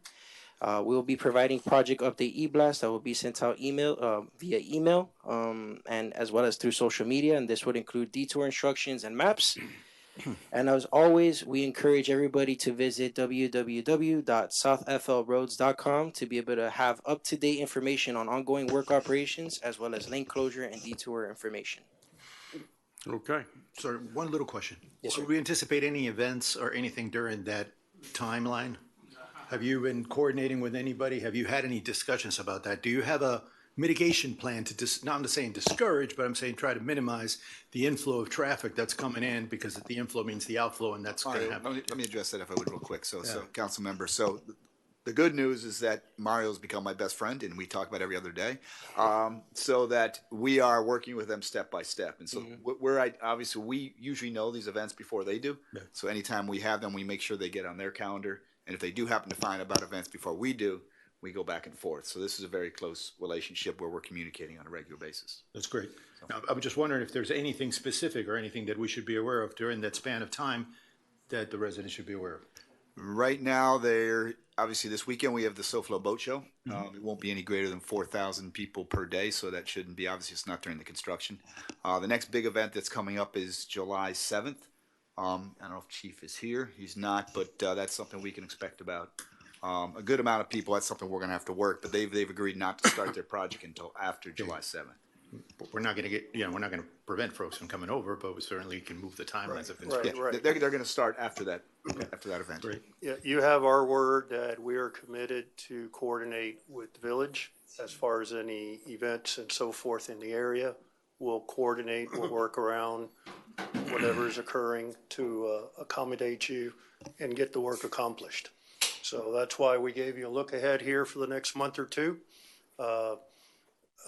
We also would like to continue with this communication every couple months or so, or even every month, letting you know what we have coming, forthcoming in the next couple of months. July obviously is the very important month in the sense that we need to accomplish that bridge rehabilitation. That's 2 months out. I decided to push it out so that we can have a solid traffic control plan, we can have a solid outreach plan, and we can accomplish that work, hopefully mitigating as much as we can. It's not going to be easy because we are closing this causeway that was built 50 years ago for a reason, but we need to accomplish the work, and we will work with you however best we can to get that work done, mitigating those impacts. Mr. Moss, you want? Yeah, just to kind of jump on what you were saying. Events, coordinating events, those 12 days I have there, those 12 critical days for each side, it seems like to me it's a no-brainer. There cannot be any events during that time. There just cannot be. So whatever you're doing, we need to work with the county and just say no, it's no events. But we can still get a lot of traffic. The city too. And the city. Yeah, but the county road, I guess. But so the other thing is that you talked about the MOT, which I think is extremely important, especially, again, these 12 days for each of these sides. And a lot of our traffic that you guys are very aware of now comes from the beaches and everybody just using the parks and in Key Biscayne in general.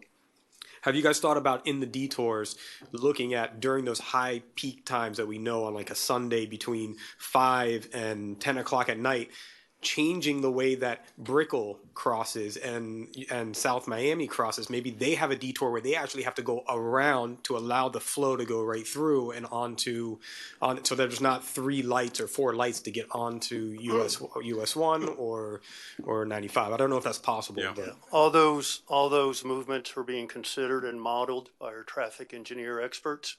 I'm not prepared to talk about specifics tonight. Okay. But over the next 2 or 3 weeks, I hope to finalize those traffic control plans, and again, working with through a workshop, working with all the folks. But so it's flexible Yes. Even during the day, you guys can move We're- things around and. Specifically, the issue is weekends, as you all know. That's when we have very high volumes that we did not anticipate based on our counts previously, specifically on Sundays. The numbers are huge.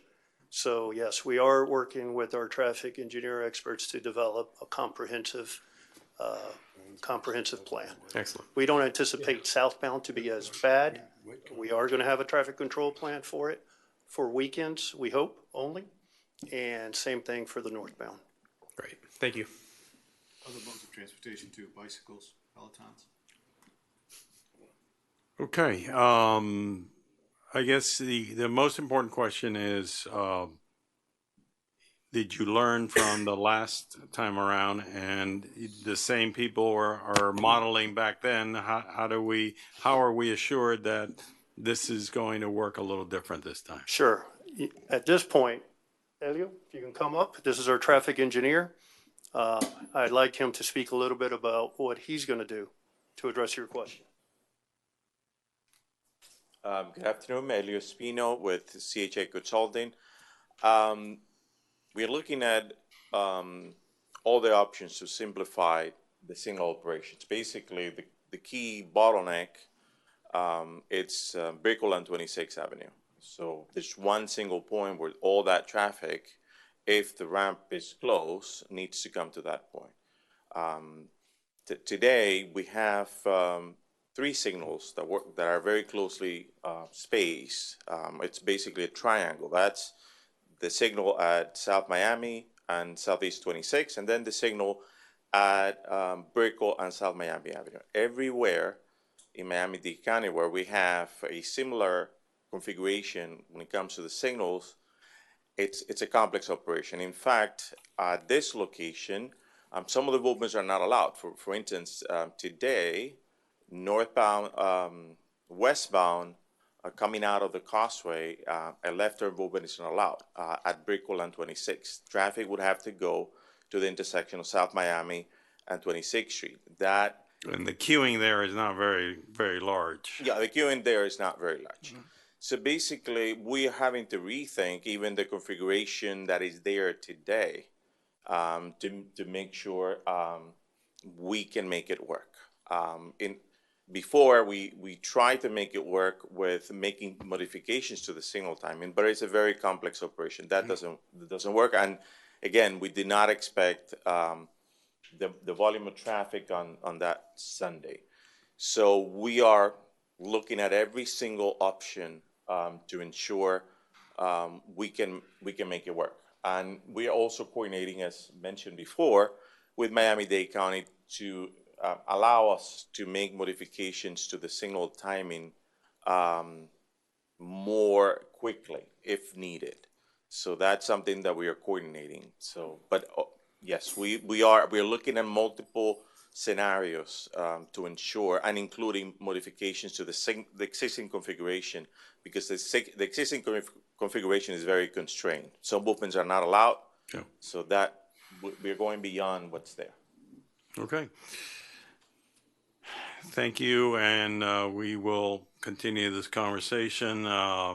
Thank Secretary Miller on my behalf and the council for giving us this access, and we really trust that we get this right this time. And so it's really important to our community, but also to all the other people that pay the tolls and come through, and they deserve a good beach day also. So this is important for, as someone said, the entire regional area. Absolutely. We understand we're going to get it right. Thank you. The next item, Mr. Mayor, is a special presentation, Village of Key Biscayne Biannual Resident Survey Results given by ETC Institute, Assistant Director of Community Research, Ryan Murray.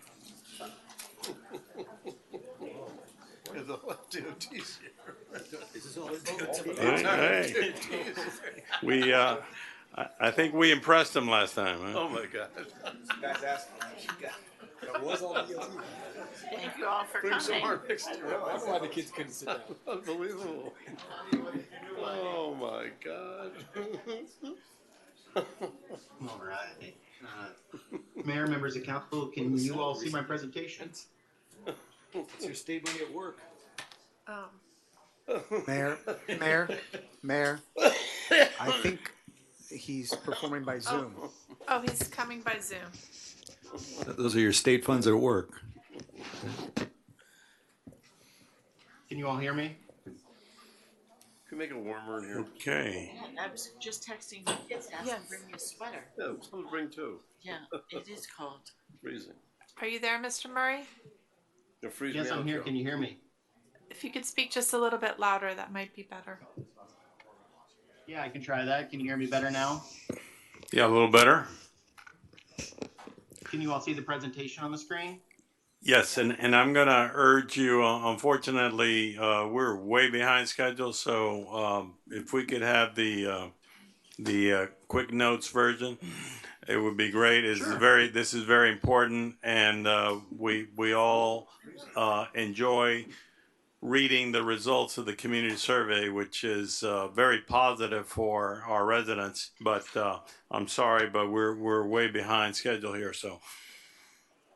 No, I completely understand, Mayor. As an elected official in my own community, my mayor's also texting me asking where I am. So it's a pleasure to be here. It's been great to work with Jessica again to get this done. I'm going to go through this pretty quickly. It sounds like most everybody's pretty familiar with ETC Institute, but we've got a great presence in the South Florida region. I'm currently working with Miami Beach, Miami-Dade County, Plantation, Margate, and some others in your general region. One of the best things that I have the opportunity of doing when I have the opportunity to present these results is really frame things up for folks. And really, this is an objective assessment. So this is perceptions related to how people feel, think, and generally perceive the delivery of your services. In addition to that, we're measuring trends from prior surveys. We've conducted many surveys over the years for your community, so we have a lot of good historical data to trend how you've been comparing over time. We're going to determine priorities using our important satisfaction analysis, and then we have the opportunity to compare your performance with residents in other communities, which provides the greatest contextualization for your results in full. A little bit about the methodology, and I'll speed things back up here. It's a 7-page survey. We randomly sample your entire community and mail to a random sample of about 4,000 households in order to achieve 500 completed surveys. We were able to exceed that goal just slightly this year with a total of 508 completed surveys. And if we were to conduct this survey 100 times and receive 508 surveys each time, 95 out of 100 times, we're going to get these same results, plus or minus our margin of error of about 4% or about 4.1% at that 95% level of confidence.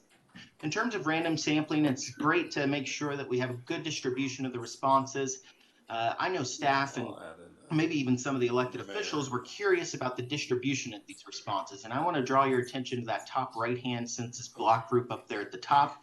There are many condominiums in that particular area. I checked the actual sample of what we mailed to. Those dots to the north there are actually located a little bit further south in reality.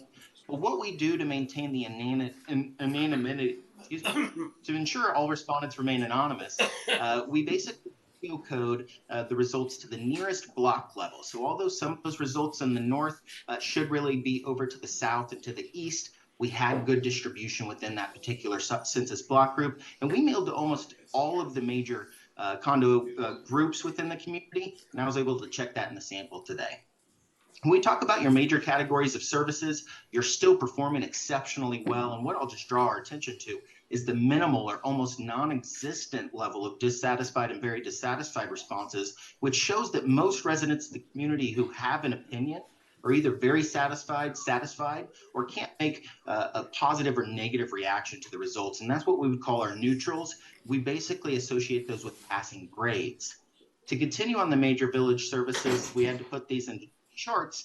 And I've highlighted the 3 items that are opportunities for improvement in order to improve overall satisfaction with village services moving forward. This is village street lighting, quality of traffic enforcement, and overall traffic conditions within the community.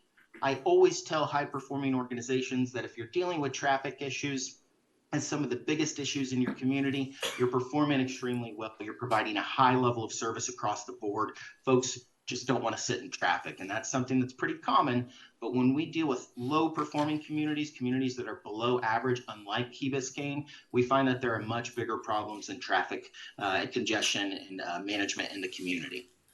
This is our importance satisfaction analysis. We rank the importance of each item based on a top 3 scale, and we rank the satisfaction of each item based on the sum of very satisfied and satisfied responses.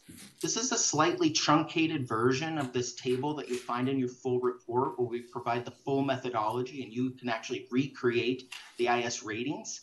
But here I wanted to display these ratings in kind of a color-coded method.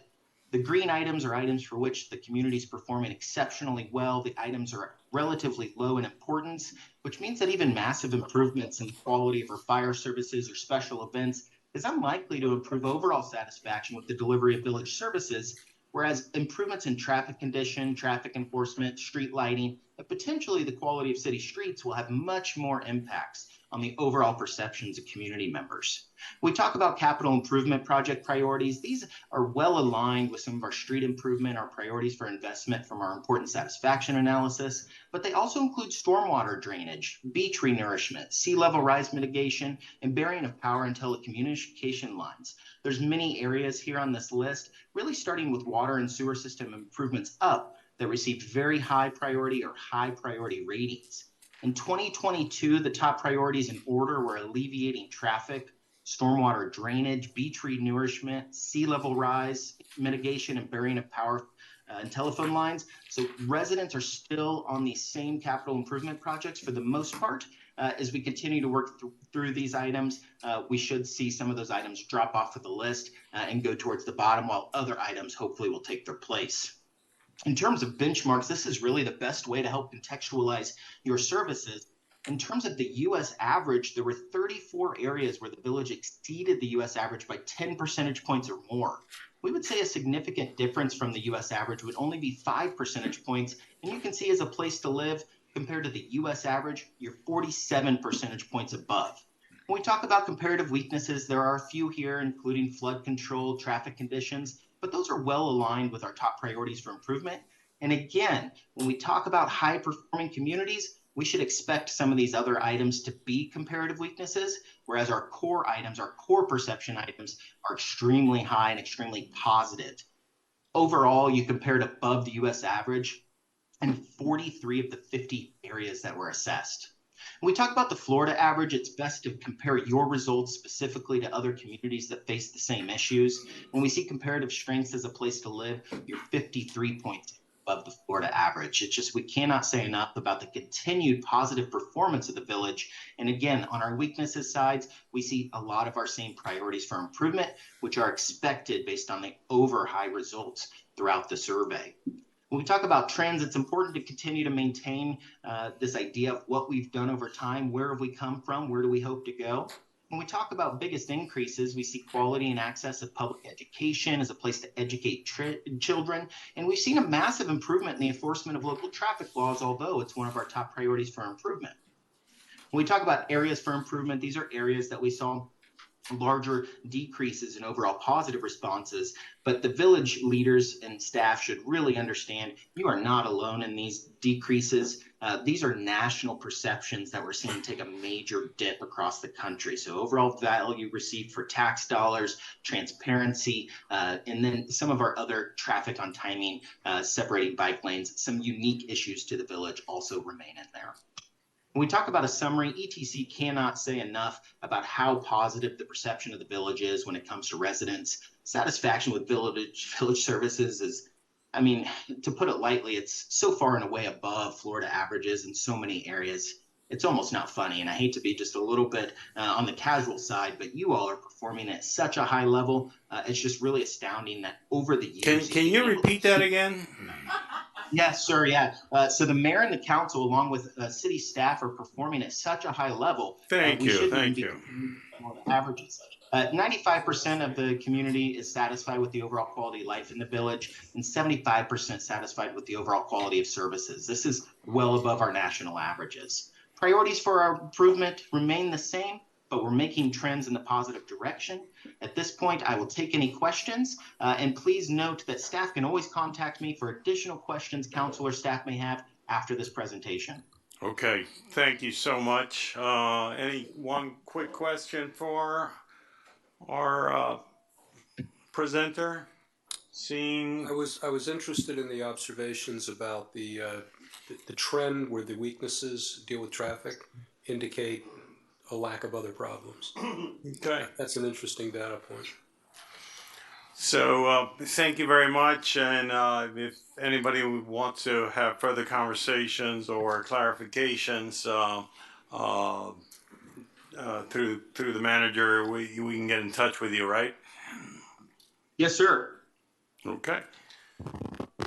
All right. Thank you so much. We really appreciate your going through it as well as you did, and look forward to further interaction. Thank you, Mayor and Council. Mr. Mayor, there was a proclamation for making Yes, May 2024 National Cities, Towns, and Villages Month. Yes. Can someone move it? And I'll move. Second. Second. All those in favor say aye. Aye. Thank you. Thank you. Let's approve the consent agenda. Move. Second. I'm sorry, you moved. Okay, thank you. All those in favor? Aye. Opposed? Motion carries. Okay. Just a question before we leave on the easement. I think if you look at the language, there was an intent that there might be installed a shower. Somewhere buried in there, there's a list of things that are permissible, and that's not included. You might want to revisit that to make it consistent. Will do. I think, important, everything here is obviously important, but why don't we go to 9D? 9D? Yeah, the first reading. First reading of an ordinance of the Village of Key Biscayne, Florida, creating Article 5, Chapter 26, electric bicycles, motorized scooters, and other motorized mobility devices of the Village Code of Ordinances relating to the operation of electric bicycles, motorized scooters, and other motorized mobility devices within the village, providing for the prohibition and regulation of such devices, providing for severability, providing for codification, providing for conflicts, providing for a sunset date, and providing for an effective date. Moved. Second. Thank you. The item is now properly before us. Let's try not to spend a whole lot of time on it because there's some modifications that are going to have to come by way of the county. But go ahead, Ed. I'd like to modify this would be section 26-63, point prohibited use A, on the second line, where it says under this article, all electric bicycles, I'd like to insert except registered class 1 electric bicycles, otherwise stay the same. In other words, class 2 and class 3 would be eliminated. Class 2 of the electric motorcycle does not require any pedaling. It's what causes main problems on Key Biscayne. These are those little fat tire bikes that all the kids are driving. Class 3 are again the ones that go 28 miles an hour. Our speed limit is 20, so they should be eliminated also. Class 1 is just bicycle or pedal assisted, so the power there rarely goes 20. You're not going much faster than a person can do biking on his own. And it's foolish and draconian to get rid of everything when the problem was primarily caused by class 2.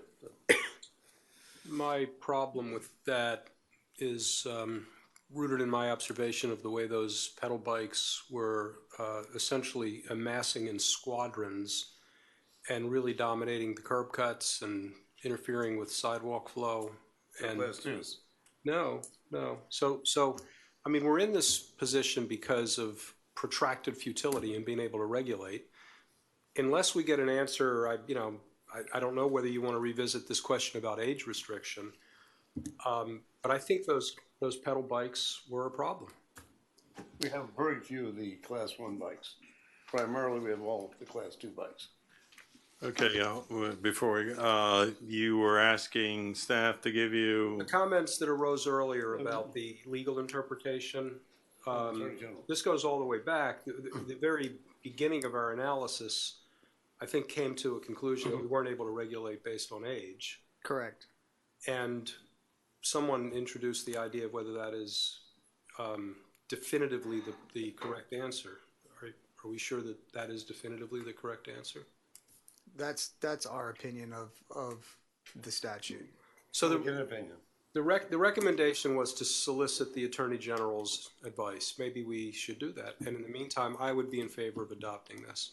So that's within your will, if you want.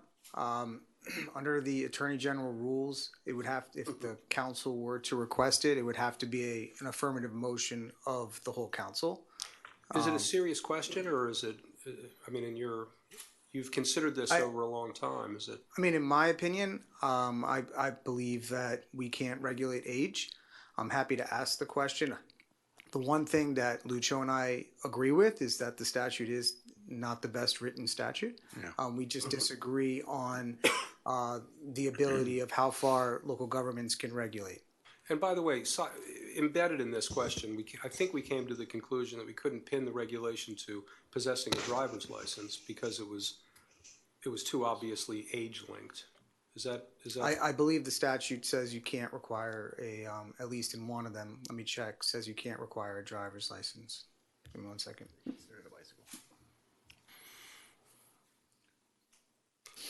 While you're looking. But by the way, as we're talking about this, the people who make the laws are the people in Tallahassee, and that staff of Tallahassee has told us consistently that we can't regulate to age. Is that correct? Well, we have met with the House staff. We have attempted to regulate by age in the past and been pushed back. And obviously there was a bill that was filed last session. And at least it's my opinion, I don't think that bill would have gone as far if the House staff would have believed that governments had that right to regulate by age. In answer to Councilmember Kaplan's question, underneath the electric bicycle statute, it says an electric bicycle or an operator of an electric bicycle is not subject to the provisions of law relating to financial responsibility, driver or motor vehicle licenses, vehicle registration, title certificates, and the like. So that speaks to licenses. Yes. Do we derive from that? The age stems from the fact that initially electric bicycles were required to be ridden by individuals that were 16 years of older. That was struck by the legislature when they created the electric bicycle law.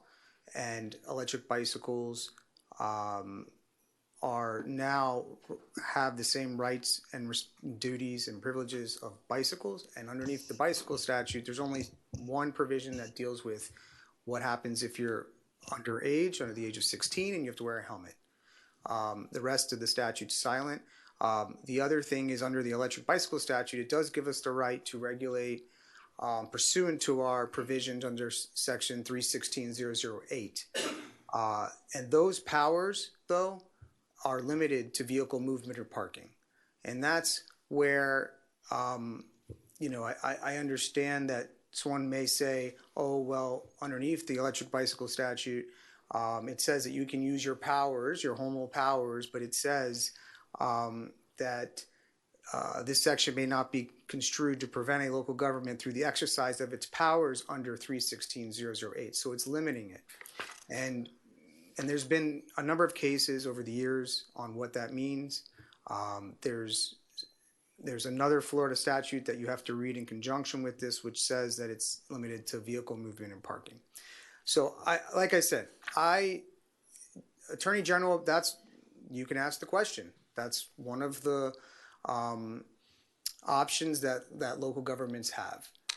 It makes sense, it seems to me, to do so. I mean, we'll make a motion. We drew something that implicit, like this enactment really wants to treat these things as bicycles.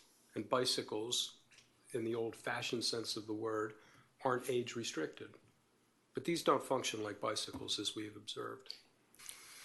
Yeah, and I would just add, again, we're in this position because of the preemption in our hands being tied. The express preemption under Chapter 316. So this is not like our normal circumstance where we can operate in our home rule authority and we have a broad-based powers. Here, the legislature has spoken, and that's what we think it means. Again, I have no position. If you want to direct me to do it, I'm happy to file it. It's Well, motion? Wait.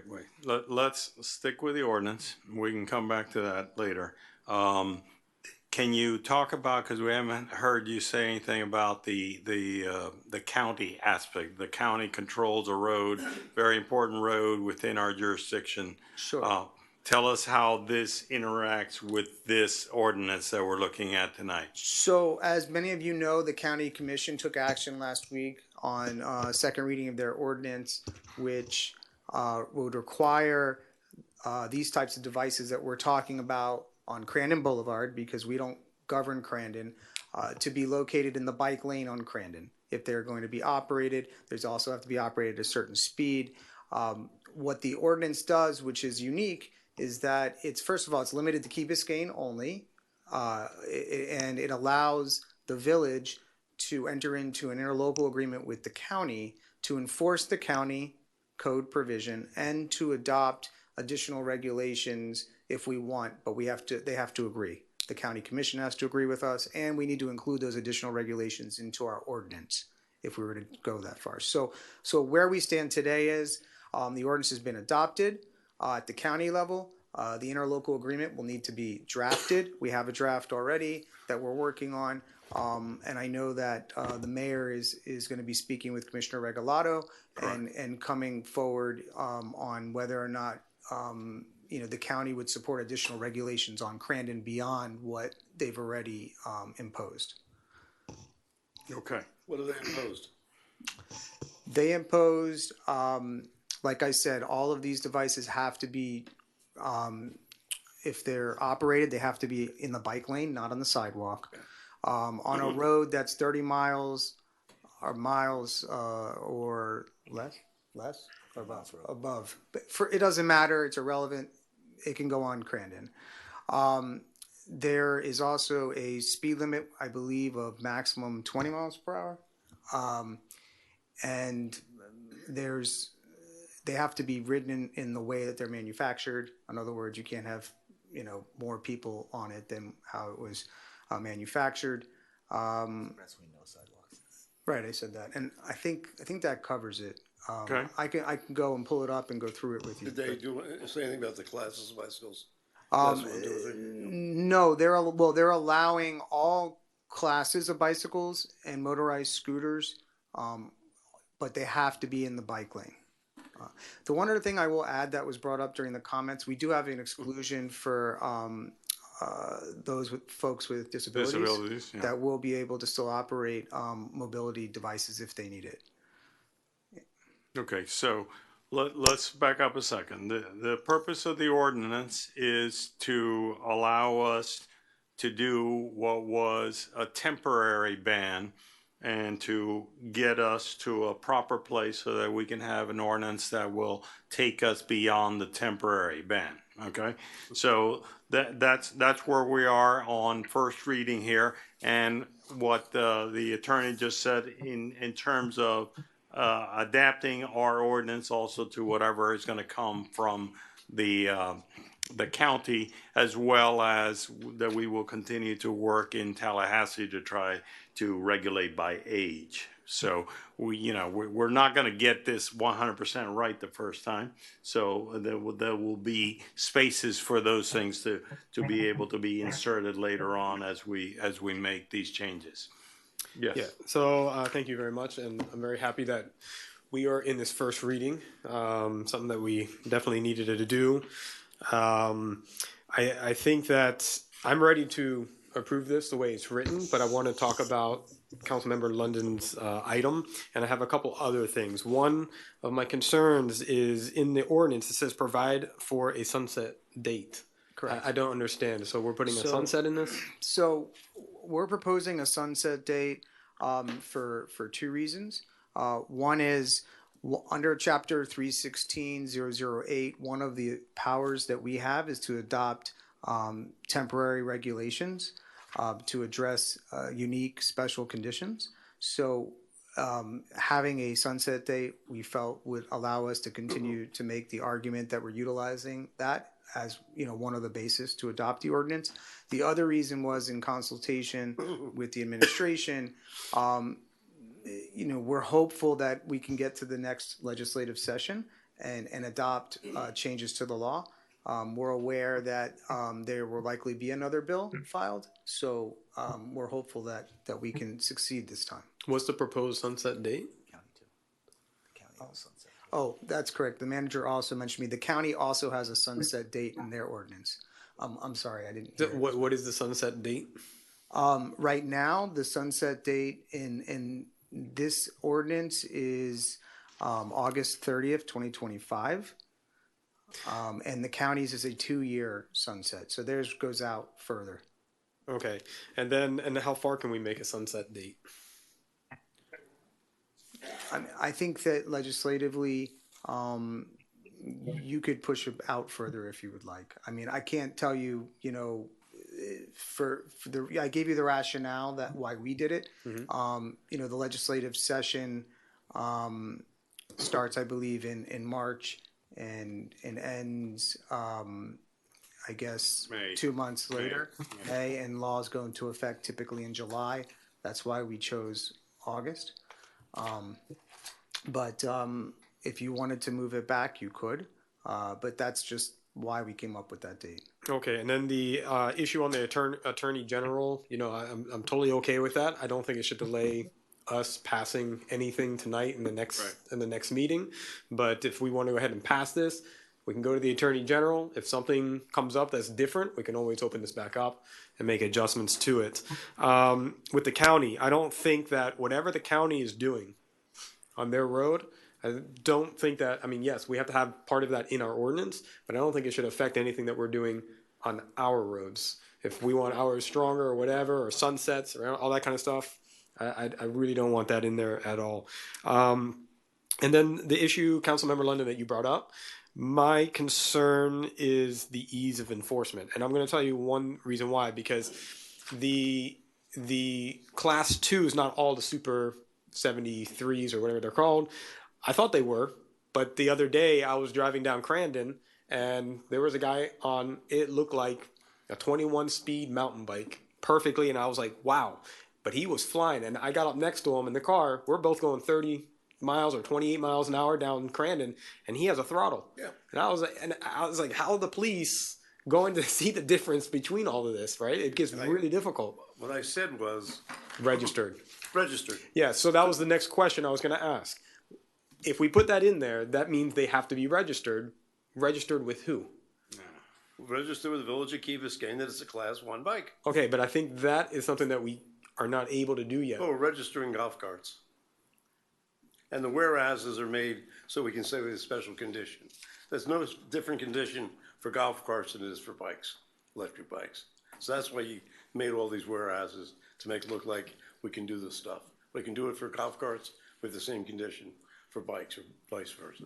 And if we register it, then we don't. There is a difference. Golf carts, there is legislation that came in Tallahassee about golf carts. But basically, when we registered as a Class 1, so it gets its registration certificate, it's a Class 1 bike. That's all. If it's not, you can't use it. I will just add that the electric bike statute expressly provides that they're not subject to the provisions of vehicle registration. Presumably that meant under the state law, but I'm not sure if you could actually register. That would, if that's something the council would want to do, it's something that we could ask the Attorney General also. Yeah, that's what I was saying. Could we pass this, go to the Attorney General with that question? If it comes back that we can register, we can change it and start registering the Class 1 bikes? Is that a possibility then? Sure. Okay. Allison? I also very much support the idea of trying to get an opinion from the Attorney General. I suspect that our attorney is probably correct in his interpretation, but on the off chance that he got one wrong, it could make our life a lot easier. And I'm happy to support this as it is at first reading. Don't support the idea of the class 1 for the 2 reasons. One, there really aren't industry standards that make it easy to differentiate, and assuming that we can't register them for enforcement. But moreover, our streets are so crowded, and our problem has been the large number of young kids operating things that, in my opinion, were built for adults. And I don't see that problem getting alleviated with saying class 1s are okay. I think we're still going to have kids way too young on class 1 bikes, and it's just dangerous. I would much rather want to continue to push to be able to regulate by age, at which point I think we should be able to say anyone who is physically capable and properly trained and mature enough should be able to operate any of them. But a class 1 bike is a bicycle with assistance. With pedal assist. So you have to pedal to have it assist you. So it makes it easier. It's no different than having a gear shift bike and putting in low gears.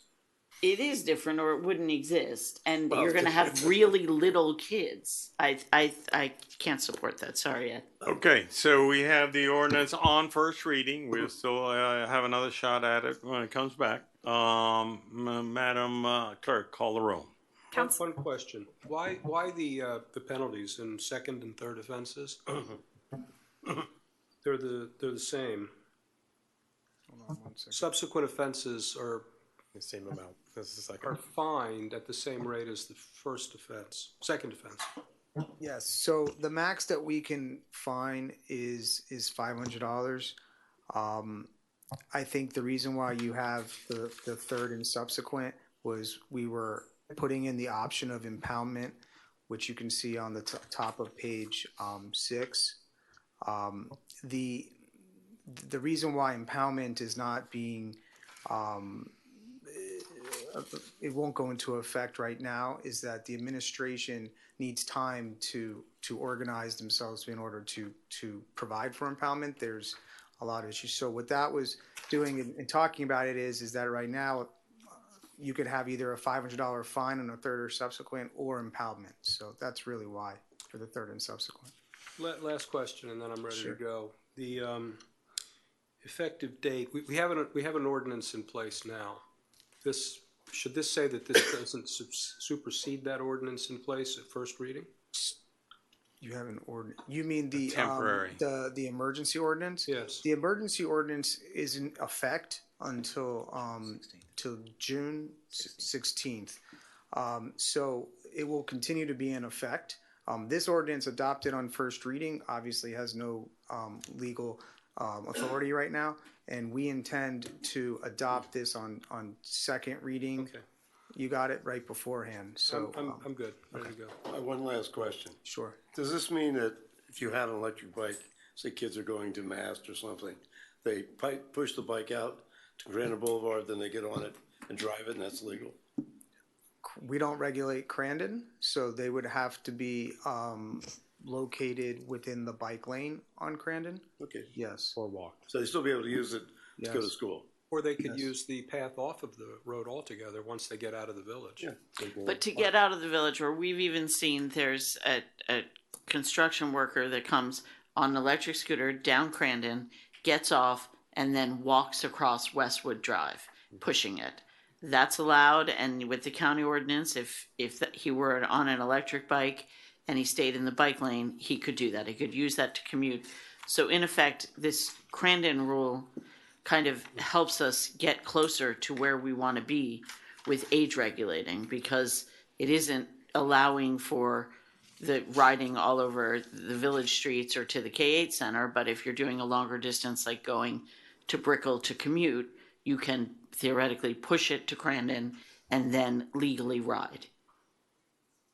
Another last question. A lot of these bikes have an electric battery, which is removable. So basically, once you've removed the electric battery, it's a regular bike. Is that legal then? Since you can't operate it without a battery, even though it might have a motor, but a motor can't be energized without a battery, Is that legal? Because why should somebody who has an electric bike have to throw it away now? Because we passed this ordinance. If they remove the battery. Well, I can tell you that the state law prohibits you from tampering or modifying an electric bike to change the motor-powered speed capability or engagement unless it's been updated with a manufacturer label. This is what the manufacturer makes, where the No, I actual understand. battery is removable. In So- other words, you take it in your house, and you can charge it, and then put it back on. And it's readily removable. You know, we can look at that, Councilmember London. My inclination is to say that is still an electric bicycle. Even though you can't operate So I mean, if you took a motor out of a car, would you not call it a car? I mean, Yeah, well, I'm just saying. yes. I mean, you know, A car, an automobile, Yeah. yes, it's not a car, because it can't move on its own ability. Flintstone may not agree, Okay. but Well, okay. All right. I hear you. I got it. Mr. We got Mr. Vasquez, Yeah, just a then we brief move on. one, and this is in the interest of consistency. If the county's ordinance sunsets in 4 or 5, you said 4 years? 2 years. 2 years, and us, when would it sunset? We said ours would be 1 year. Would it make sense because of Crandon to keep consistent with the county? So if they don't sunset, or do we sunset before they do, and all of a sudden we We have? could do that. That's not I'm a just problem. offering that as an Next- alternative. on- to keep on it next consistent. reading, we On can the do next that. reading, that's Okay. fair enough. All right, was easy. Madam Clerk. I know what the cartoon. Councilmember Vasquez. Yes. Mayor Roscoe. Yes. Councilmember Kaplan. Yes. Councilmember London. No. Vice Mayor McCormick. Yes. Councilmember Moss. Yes. And Councilmember Sardinius. Yes. Thank you. The ordinance is approved on first reading. Mr. Mayor, does that also include requesting an Attorney General's? No. Okay, so, now. wait a minute. Let's, Mr. Attorney, We would need a separate motion for you need that. a motion or a reso? A motion. So underneath the Attorney General rules, when the body asks for opinion, I have to attach the minutes of the meeting with the motion. So it would be a motion would be in order for that. Okay. Motion that requests the Attorney General's opinion as to the possibility of regulating age on a bicycle, removing a battery to determine if it's still an electric bicycle. And just a thought question, I'm not into Okay, this. well, let's finish. Want to add something else? Yeah. Yeah, there was discussion about whether, I'll call it a governor. Oh, excuse me, registering the bicycle. Right. Also, the discussions that we've had about a governor, a speed reduction device that would be required if they were to be used. So the statute's clear that you can't modify the bike with the governor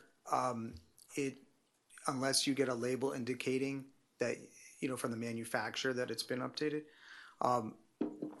What we could ask is, I think that was intended for really people to not make the bike go faster, but what if it was to make it go slower? We could ask the question, if you'd like, to see if that would be Fine. permitted.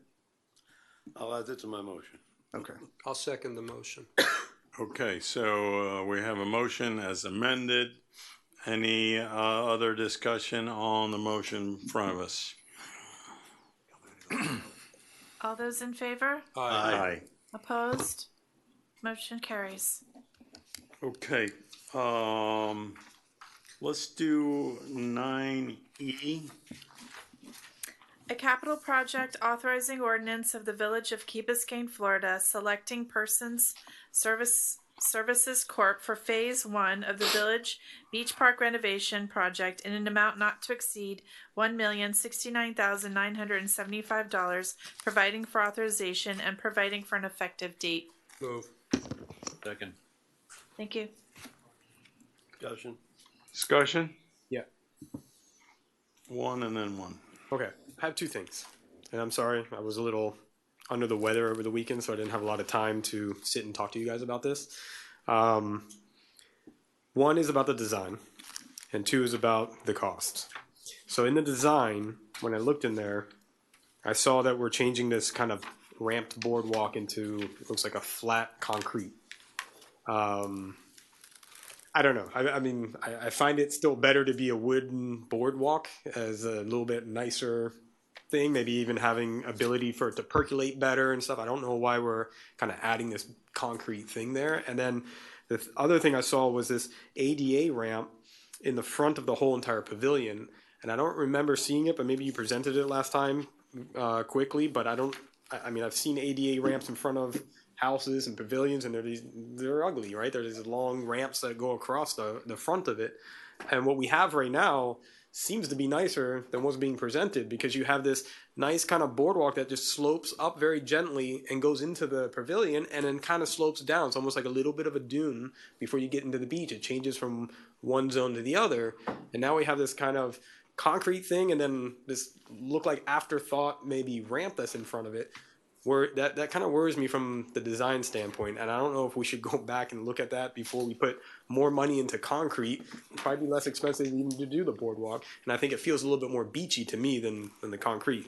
That's on the design. On the cost, I was looking at the cost items here, and when you went down to general requirements, $470,000. I don't know what's in these general requirements, but typically general requirements are not that high. My understanding is that I see beach pavilion, shower area, so I think they just lumped everything else under general requirements. I don't know what's in there, but it seems extremely high for general requirements. I'll start with the design first. I think almost a year ago, council approved the design, which included removing the boardwalk and creating a flat, no-grade entry into the beach park, or into the beach area. The intent of that was to be more accessible. If people in wheelchairs or with limited mobility or on walkers or anything wanted to go to the beach, instead of kind of maneuvering around the restroom buildings, they have a clear, like very low grade path from the front of the park all the way to the beach without having to go up that steep boardwalk. And as far as the ADA ramp around the pavilion, the intent of it is to make it look seamless with the steps leading into the pavilion on the north side. So the middle step, one of those middle steps, would function as a component of the ramp. And because it's such a long ramp and it's not going that high, there's no railing piece to it. It's supposed to be almost not noticeable as a ramp. It ends up hitting the pavilion on the south side, so the entrance doesn't come in on the north side, it comes on the south side. I'd be happy to show the renderings again. I know they did render it at one point, so we could have them zoom into that particular portion. You can see how it seams into it. As far as revisiting the design, it's up to you. It would delay the process. We'd have to pay more for design. We'd have to rebid it out. It would probably be more expensive. And then speaking to the general requirements, those included, I have it. It's a tough spot to do construction. They have to work with the beach club to basically come up with an agreement in terms of staging and debris removal and things like that. It includes mobilization, demobilization, administrative costs, construction waste management, construction permit allowance of $40,000. There's a 10% contingency in there at $85,000. We have the discretion to reduce that if we want to. And then overhead, profit, and bonding is $127,000. I asked them to break that out for us. The profit portion is about $50,000. The overhead is about $60,000, and the bonding is the remainder. Do you look at schedule of values then? Yes. Yeah, it's really hard to understand this because it's just lumped into three prices. You're looking for schedule of values, like I mean, typically that's what we would look at in an estimate, just to understand it. Yeah, because when you look at 470 and the whole project is 1 million, you're like 47% for general conditions. I've never seen that before. I mean, that's incredible. It's a big jump. Yeah, I mean, maybe 25%. But even that's a big jump. Yeah, that's a big jump, but I mean, at least you're in a ballpark somewhere. Yeah. You know, because you're also be including, you know, the salaries and stuff like that. That's outside the normal overhead. Supervisions, things like that. But still, 470 is. That's why you need to schedule values. Yeah, I think it needs to be more transparent on what is being charged in there because. Okay, so what do you want to do? So do you guys have a image of what that looks like with the ramp and everything in the design, like an elevation? Well, I think the designer put together sort of a SketchUp rendering of the whole plan. Okay. fully rendered, including the splash pad and the playground. So it has everything in there beyond just phase one. But we can ask them to sort of like orient it to face the pavilion in that manner, so you can see the proportions. And the pavilion's lower than it is now, No, the pavilion's going to be the same height. and it doesn't need guardrail. No, it's the ramp actually starts sort That's of at where the grade. pool equipment is right now, Mm-hmm. and it slopes all the way up. It goes all the way over the whole front side of the pavilion, and then it has like a landing on the corners, and then it turns back up. Oh, sorry. But if you go over 30 inches of rise, you're going to need a guardrail. 3 steps and 2 feet. 30 inches over a certain distance, probably. No, 30 inches Total. that you can fall off over to the side, you're going to need a guardrail. Okay. Okay, Of so 3 we have feet? raised planters on the Okay, other so side. you guys are going to have like a planter or something on the side, and that's Yeah, what keeps it? I haven't seen the renderings in a while, but there is I'm pretty sure 42-inch high there's planter. no drop. Okay, so you have at least 3 feet of some planter on the side, all the way around Correct. and there's Yeah. no. You have a planter 42 inches high, don't you, for the guardrail? No, but you can put the planter below. No, but And to take fall it. off the side. Yeah, yeah. All right, so that's how you guys are not having the Right, railing yeah. on. Okay, all right. I don't know. I just would like to see the pricing a little bit more. Want to see the schedule of values? Yeah. We can Okay, certainly you provide wanna do that, you wanna defer the item, or you want to do that when it comes back on second? This has to come back on second reading? Okay, bring it back on second reading. You guys good with that? Yeah, the other thing, is it possible, which I've been asking for a while, Steve, maybe you can incorporate it here, since we haven't been able to do it with our purchasing department, to put the doors, to have time locks on all the doors and the bathrooms and everything else they're doing, so that we can lock the bathrooms, everything at sundown, everything gets locked. Same thing with the beam going across the front, so there's an alarm and the beam goes off at night when people come in off the beach. So if they can include that, that would be great. that might be a separate project, but we'll look at it. Change order. It's a different specialty than they even like put on their subs. Okay. But it doesn't have to be lumped in with this. It could be a completely separate But they're thing. gonna put locks on the doors, so we definitely don't wanna do it twice. They're not doing anything on the entrance. The entrance The features. bathroom doors, Oh, the bathrooms. yeah, They're also not being touched. sorry, The bathrooms are not a part of this phase. no, put no new doors, no new locks, anything. We are likely going to be improving them because they need improvements. The scope of work that this contractor is going to do is not involving the bathroom buildings, but as far as what you're referring to, and then any regular maintenance or upgrades that we need to do on our own part, those don't need to be lumped into this project. They can be separate. Been trying. I'd like to also see a mitigation plan for the residents that use this park. I mean, I'm sure this area is going to be closed.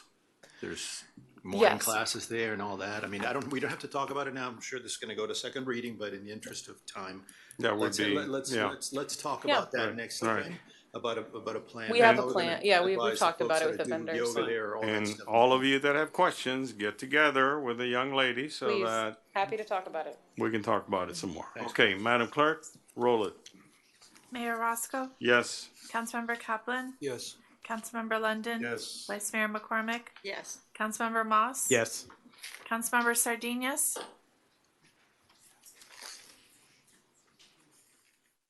Councilmember Sardinius, Councilmember Vasquez. Yes. The ordinance is approved on first reading. Okay, let me ask a question to see if, because we're still a lot of things to cover. Does anybody have huge concerns on resolutions 10A, B, C, and D? And what is 10A?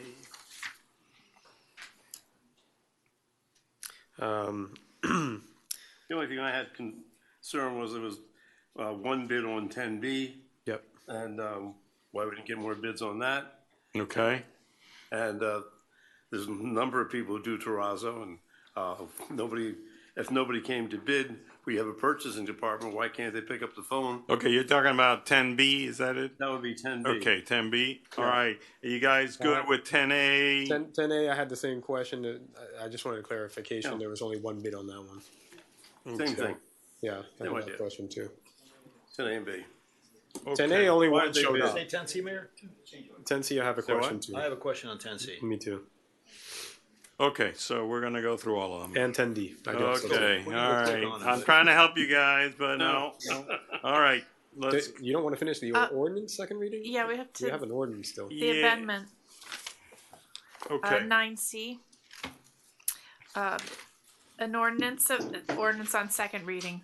An ordinance of the Village of Key Biscayne, Florida, amending ordinance number 2023-12, which adopted the budget for fiscal year 2023-2024 by revising the 2023-2024 fiscal year budget, providing for implementation, and providing for an effective date. Moved. Second. Moved and second. The order is properly before us.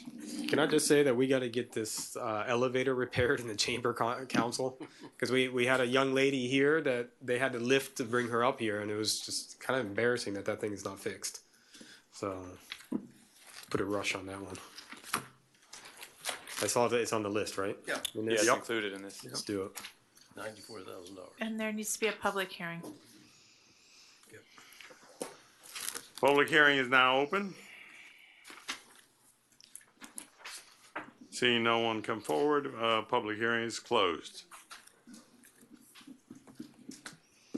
Okay, couple of items of discussion. Like sometimes happens here in the village, having a surplus seems to be a problem for some people, but I think that it's generally a good thing. The issue that we have in front of us is where to allocate some of this money. The first amendment already allocated the $977,787.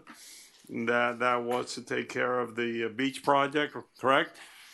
And then we have the ability to use this other 2.4 million in different areas.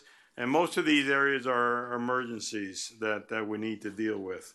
In my mind, the turf situation is how it was with the Village Green a number of years back, where the overuse amounted to a situation where we tried everything and nothing really happened. So this is, and we've talked about this since our last budget hearing. So this is not new to anybody up here, that we need to go ahead and turf that field. Mr. Moss was just talking about the chamber elevator, which is a repair.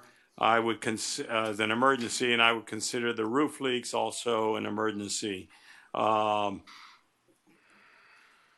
Then from there we have two opportunities, which in my mind would be the renovating the council chambers into community theater, and the local match is another opportunity to do some work on that. How do you all feel about these projects? I think these are all consistent with our strategic goals. They've been targets of ours for some period of time, in some cases a long time. I think it's an intelligent list. Okay. I want to suggest something with the remaining piece, the 3 million and change. I think that we're astutely aware of the issue that we have stormwater work to be done. And I would like to earmark that $3 million for stormwater in our CIP and have that money available to help reduce whatever future debt that we're going to get into, reduce the tax burden to the residents. And I think this project, we're well into design. And so at some point we're going to put this out to bid. And if we can use that $3 million to reduce that expense to our residents, I think that would be a good idea. And I don't have a problem with keeping the reserves at 20 million. I think that's adequate, and earmarking this amount until some future project comes along that helps defer that cost. I think it would be in order to do that. I didn't follow. I wasn't following. Like, where are we getting the 3 million? I didn't see that. The extra 3 million. Yeah. Where's the extra 3 million? I lost that. We have about 6 million. It's on the, yeah. Ah, okay. I see. We're talking from the general Yeah. fund surplus. Okay. Mr. You're Mayor, you saying want use any Benjamin to run surplus. through the numbers? Joe, to understand, you're saying any surplus above this amount here will go for the stormwater project, right? In this case, I'm talking about the 3 million. 3.125. It's Okay. going to go towards the. It's whatever's over the 2.4. Yeah. That's what I'm saying, anything above that. Oh, okay. Yeah. I didn't understand your. Yeah. You wanted to clue us in on anything in particular? Want to walk them through just how we got those reserve numbers? So they're clear what they're going to be voting on? Sure, yeah, just quick breakdown, how we came to the 6.5 million is the total reserve. It's 4.5 million on the revenue side and 2 million on expenditure side. So expenses put us about 5%. We underspent what we had budgeted. So we're hoping to even tighten that to hopefully around 3% in the future year, but obviously we're getting closer. This is more a revenue issue where we got grants, we got interest income, things that we hadn't anticipated. We were more conservative during budget time. So a good story all in all. Budget Amendment 1, which was for that beach renourishment project, that was already happened earlier in the year. That took about $978,000 out of the $6.5 million reserve. And then the projects the mayor just mentioned is the other 2.4. So you'd be voting on the balance of that, which is 3.1 million to earmark it for those. I guess the motion would be to earmark it for future stormwater projects. So the important thing that you said is that the reason why we have such a big surplus is because of extra revenue that we didn't account for came in because of grants and things like that. It's not because we're over budgeting or doing something like that or under budgeting or whatever that's making these On the surpluses. expenditure side, we were within 5%, which is Within probably 5%. pretty accurate if I look at most of the municipalities. This is more a revenue issue with the big ones are here, interest income, grants, some intergovernmental revenues that we don't control, which generally I budget more conservatively just because it's. We may not get them. We don't know. So, okay. I think that's just important Yeah, I for think people I to agree know. with you, Brett. It's really important that we point out that of these 6 revenues, 5 of them are not coming directly from our residents. No. For presentation, I like the way you explain the sources. That's very helpful. Okay. All right. Everybody good with what we've just laid out? Yep. Including your proposal? Yes. Okay, thank you. Councilmember Sardinius? I don't know if he's there. He's not there. Councilmember Vasquez? Yes. Mayor Roscoe? Yes. Councilmember Kaplan? Yes. Councilmember London? Yes. Vice Mayor McCormick? Yes. Councilmember Moss? Yes. The ordinance is adopted on second reading as amended. Okay, we're on the resos now. A capital project authorizing resolution of the Village Council of the Village of Key Biscayne, Florida, approving a change order to the contract for construction with Eastman Aggregate Enterprises LLC for the purchase and installation of beach plantings as part of the beach renourishment project in an amount not to exceed $166,502.40, providing for authorization and providing for an effective date. Move. Second. Thank you. Items properly before us. Questions? Yeah, I mean, I have The, the same questions as you. question- We the only saw question- one company in here, so About, was it competitively bid? Well, we went out to RFP for the contractor to build the beach. At the time that the RFP was put out, we didn't have the level of beach erosion on the dunes that we experienced. When they did the pre-construction survey, they realized that they had to build dunes up a lot more than they originally would have anticipated having to do. All of that beach dune has to be stabilized with plants, so this is just a contract amendment to get them to put the plants there and stabilize the dunes. So it's the same contractor who Same already was contractor. working there, it's just to add Yeah. more to it. Okay. Exactly. It's just a Excellent. change. It's like a contract amendment. Yeah. Question is, why can't you pick up the phone and call a few nursery places and find out prices from somebody else? That's all.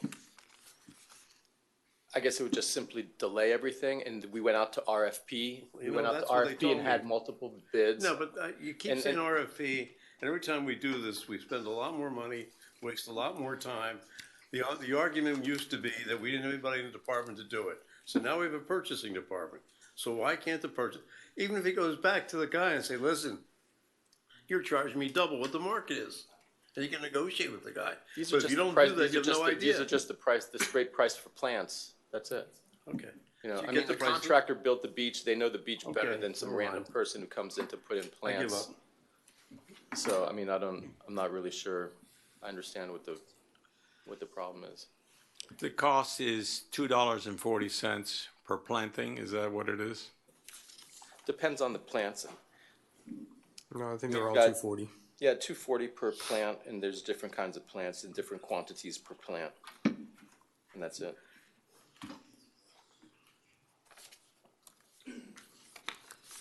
Okay, further questions? Problems? You know my problem. We have no idea if we got a good price or not, that's all. Oh, Claire knows your problem, okay? Well, Ed, if we went through the process, they would have to do an RFP, or they could call a few companies and get pricing. Well, I'm just saying. What's the process from a government standpoint that they would have to go through?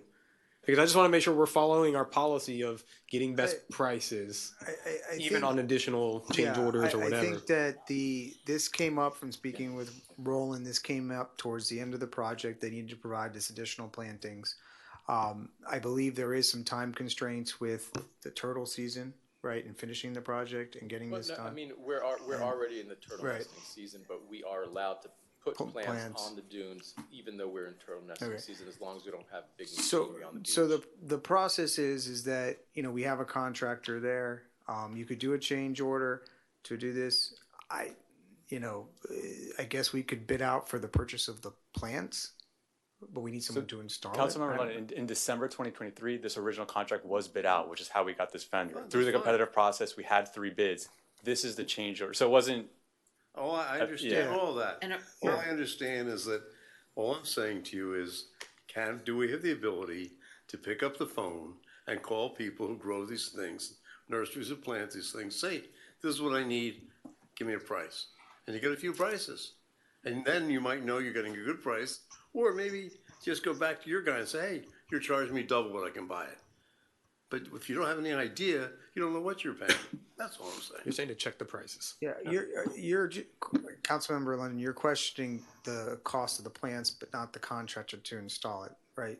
I'm saying we got 160 some thousand bucks. Yeah, I get it. You understand what I'm saying? We have no idea we're getting a good price or a bad price. The original contract, did it call out the cost of the plants? Are we consistent with what we we? didn't have plants in the original contract. There were none at all. It wasn't part of Okay. the It wasn't thought that it was It going to wasn't be part of the needed. scope. No, I understand Because all we that. didn't realize, because of the additional erosion that was experienced after the whole thing went out to RFP, is when we experienced the massive dune erosion that we had to fix. And do they hand do this? They do this by hand, or they have Yeah. like a machine that they No, it's drive by behind hand. it? Okay. It's by hand. We've ordered plantings in prior restorations. Well, during the last beach renourishment, they did do plantings. At that time, we knew that we would have to do dune plantings, and that's why the RFP How do had. these prices compare to those prices? Oh, you know, they're the same plants or not. It would be I different have a just by suggestion. virtue of the fact I that think it's 3 years Ed's later. point is. Well taken. Yeah, Yeah. that we do have someone now who, so when these types of things come up, maybe this is more of a direction to Steve than to Roland, but when a change order comes up and there's a specific thing like an item that needs to be purchased, while it may make sense to continue with the same contractor, it's important to keep them on their toes, that not to think that, well, that we've already locked in Key Biscayne, so their checkbook is open. So we have the availability to have a person who could do a little market research, make a couple of calls, and go back to the vendor and say whether or not it's in line. Contractors Well, now you will brought this change before orders. us, and we have no time, obviously. It's supposed to be done in June. So all I'm saying at this point, fine, go ahead and let our purchasing agent call somebody at least to verify this. Double check. And if it was within range, we go ahead with it. If not, we say, hey, wait, bring it back, or get somebody else, that's all. Okay. Or why don't we do this? We could do an up to this amount of money, and if its procurement can be made for less, we do it for less. An up to. Fine. Okay. And not to exceed. You guys got it? Yep.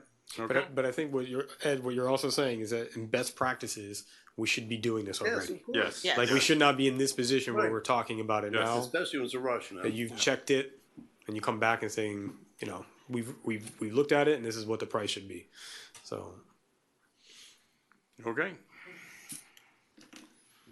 Let's go ahead and approve it under that basis. All those in favor? Aye. Opposed? Motion carries. Mr. The Mayor, after you get the quotes, I'll let the council know what the quotes come in as. Thank you. Thank you. The next item is a capital project authorizing resolution of the Village Council of the Village of Key Biscayne, Florida, selecting Mastic Network Solutions LLC for design build services relating to the installation of 2 stormwater pump station backup generators in an amount not to exceed $419,109.46, providing for authorization and providing for an effective date. Moved. Second. We're gonna come back to 10B, right? 'Cause I still have Yes. something on that Yes. one. Okay. Mr. Mayor, I had a question on this one for staff. Can you tell me a little bit about the size of these generators? How big are they in dimensions? I know that there's 2 77 kilowatt generators. What size are they?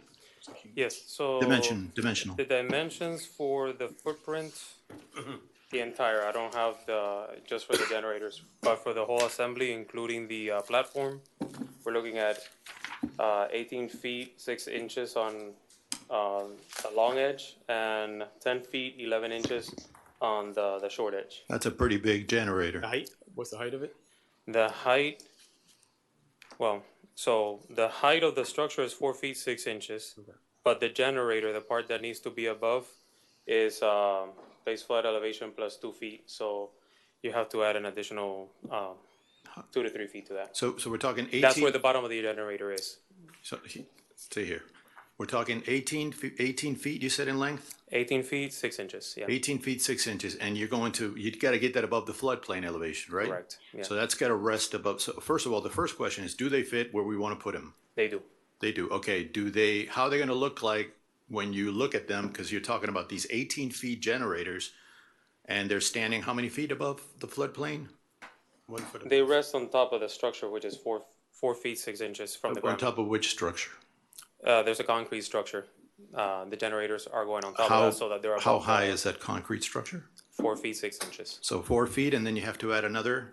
What's the height of the generator? The generators are about 2 feet higher than that. So that's the generator portion. The tank sits on top of the 4 feet, 6 inches. So that's about 8 feet. It's an For 18-foot the structure entire- that's going to be between 6 to 8 feet above the ground. That's pretty big. It is. Do we, I mean, okay, I've seen this. The reason why I'm asking is because I walked this walk before, back on the other side of the bay. And these are, I mean, I don't think people are getting an idea of the aesthetic impact that this is going to have when they walk out and they're going to see this monster out there. And I think we need to be conscious about that. And I'm not comfortable. I'm going to be honest. I'd rather have temporary generators or do something. I understand we got to move the water, but you know, this is an aesthetic impact. And how are you going to prevent that? How are you going to do it at 4 feet above if BFE is at least 6 feet above the street? Yeah, I didn't understand that. The 4 feet, 6 inches is above ground. Sorry? Is above ground. The 4 feet, 6 inches is above ground. Well, And then is- the generator is above the BFE plus 2. Wait. So You got the structure is 4 feet above the street, right? above the ground elevation. Okay. And BFE is at least, 6 feet or 7 feet above the ground? Correct. That's So therefore, the generator is within the BFE, right? It's not So- because we have the diesel tank that does not have to be above just the generator portion. So we have, this is sitting on top of a diesel tank? Yes. Yeah, these So generators basically have you have the diesel. structure, then we have a diesel tank, then on top of that, we have a generator. Right. 18 feet. No, but that's for 77 KW, 18 feet doesn't make any sense. at Well, all. that's why I asked the size. No, I it mean- wasn't 77. It was 277. I thought you said. The 77. No, it's 77. 77. is It's not- 277. That sounds- 277. Yeah, it's 277. Oh, I I thought- was like, I- that's a 77 No, would be no, not it's small. not, it's two generators, 77 kW Oh, it's generators. 277. 277, yeah. 77 long. kW generator is not that big. No, it's They're not. not, I'm yeah. doing a 60K and it's This is like 10 with feet long. six-cylinder generator. But, okay. Yeah, what size is it? So I'm getting confused. I just want to bring up something that I talked to Cairo about today. And this is the perfect situation with the vision plan.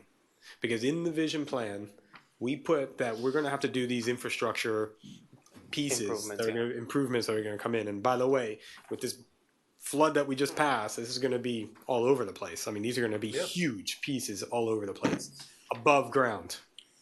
So what the typical way that most municipalities deal with is they put some calusas around it and call it a day. Done, right? But it doesn't really look good. You know, it looks horrible at the end of the day. So if you go to the vision plan, we have a section in there where we could take infrastructure and turn it into art. We can take infrastructure and find another use that we might need, like a bus stop or shade area for shade or a place to get water or for some seating or something like that, where we can bring these things together. And I think this is a good opportunity to look at what other things that we could bring in if we're going to have to put one of these in, so people aren't looking at a giant tank, a giant generator with some green leaves around it, pretending it's something else.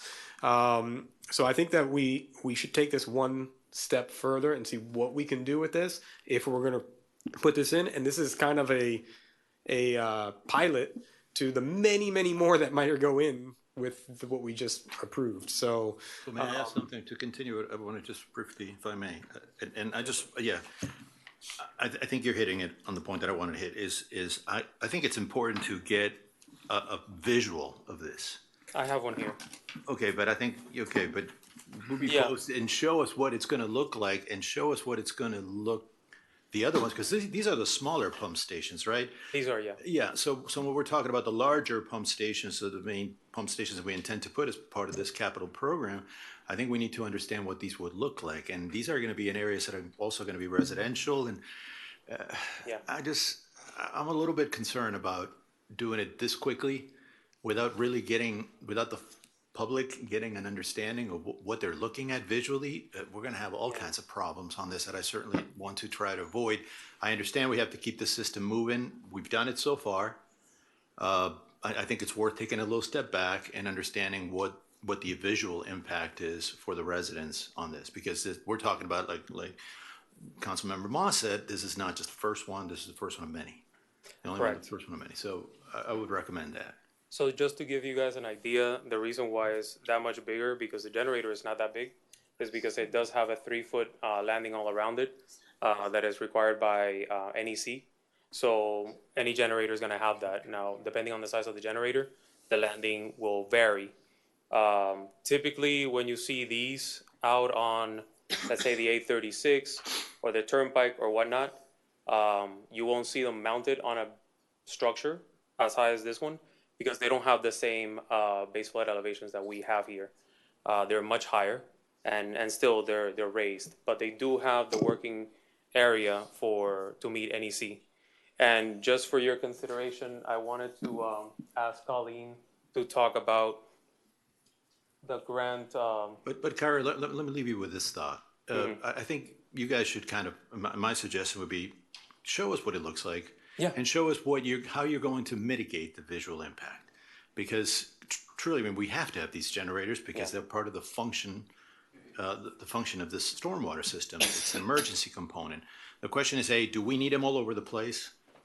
Do we need them all over the place at every single pump station? Could we work? I mean, there's many ways you can skin a cat, right? Of course. And the question is, how can we skin it in a way that it's doing what it's supposed to do? It's achieving its purpose, while at the same time, it's not creating a visual nightmare for residents. Of course. So, and coming up maybe with landscaping plans or art in public places, ideas of that sort. Think about it. But my suggestion. I mentioned to Councilmember Moss that we would look at it. You're looking at it. It's standing right there. That's free. And how long? They know before they vote. Yeah. Okay. Just to provide a little bit of context on the time frame we're working with, this is funded through the Hazard Mitigation Grant Program, which is a FEMA federal program. We have a period of performance that ends January 31st, 2026, but we have to complete it a month prior. I think we have a decent amount of time to be able to do this. The biggest hurdle is the lead times in the generators. I understand. So obviously you're more Just than, so you guys are aware. just so you're of the aware, time and frame. any price changes that we encounter when it comes to like additional landscaping or things like that, I would suggest we don't tack those on to this particular project, because every time we change the budget, we have to get approval from the agency. And that takes a couple of months. Yeah. We'll help it move along. Yeah. But I think it's important for everyone to know what we're getting. Yeah, I think from a policy perspective, Yeah. now's as good a time as any to start making decisions about what all of these things are gonna look like and getting a plan in place. Yeah, I agree. Well, these, for now, they, like Colleen said, we can't really modify the budget that much. But as I spoke with Councilmember Moss, we can definitely look into doing something to beautify it, but after the project is done. Because if we go back, we are gonna miss the window of the grant. I just wanna let you guys know so that you know what you're voting on. There's $171,000 that we would forego if we postpone it. Yeah. Okay, Everything so- else we can do on our own. So what's very clear, the message to the manager is a policy issue, come back and tell us how we're going to, Beautify. disfrazar these Make it things. aesthetically pleasing. Yes, okay, Beautify. So it doesn't look like running a. Make it beautiful. all right, so. But also bear Industrial in look mind, about it. there doesn't need to be one beautification solution for every one of these installations. No, of course. So, okay, let's, And the retail price of the generator is $29,000. so, Mr. Manager, is that clear? Okay, all right, very good. That's a crime.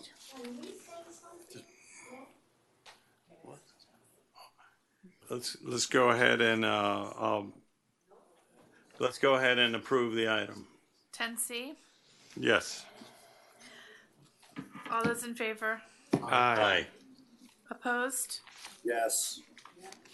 It's a delayed yes, I believe. I was a Motion yes. carries. Yes, in favor. We're all over the place. Where am I going I next? was a yes. You're going to the next. 10B. We haven't done 10B. Can we yet. go back to 10B? Okay, 10B.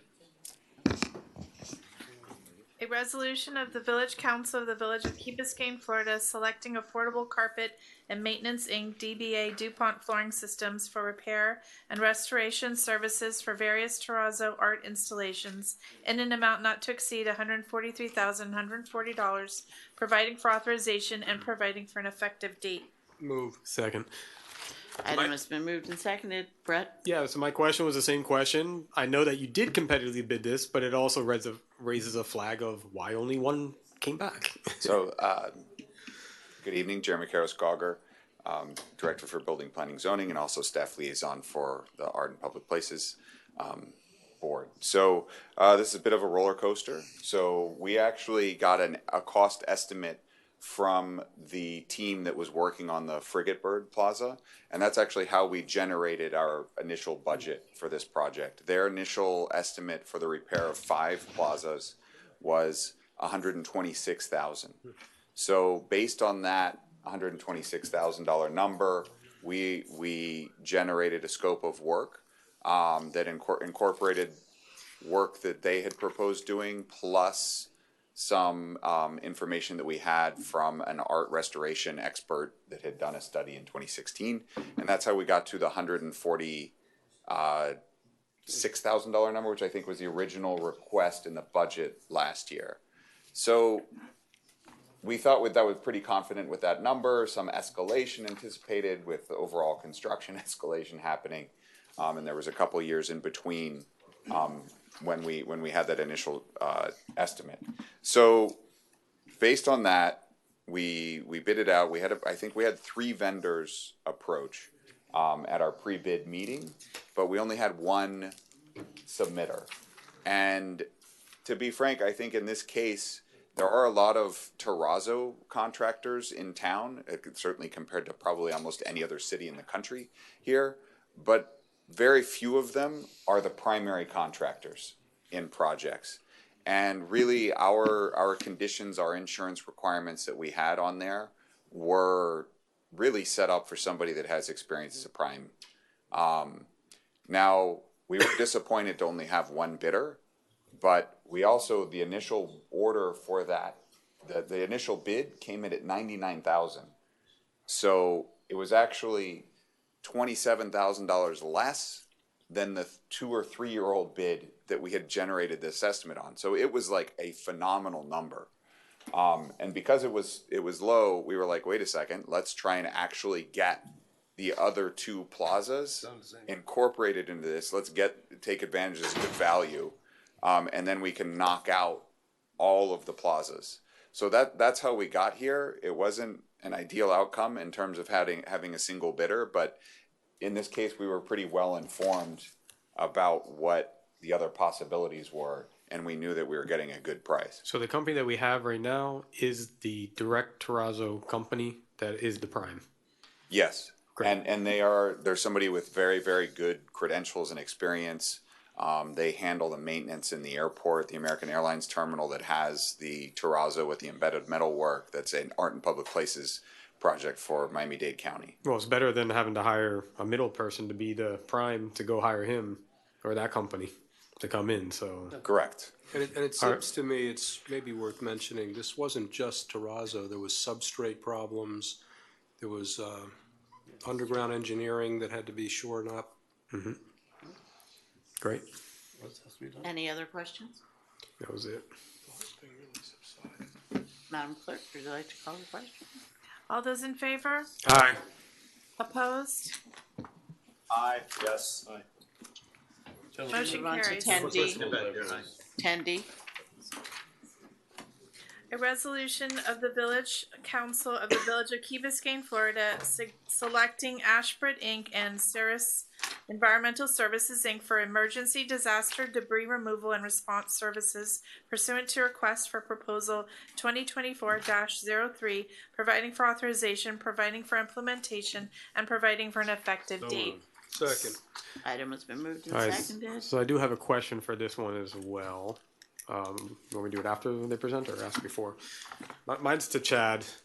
So we went through this back in Irma. I think Yeah, I had many like of us were PTSD when I sitting read up here, Ashbridge.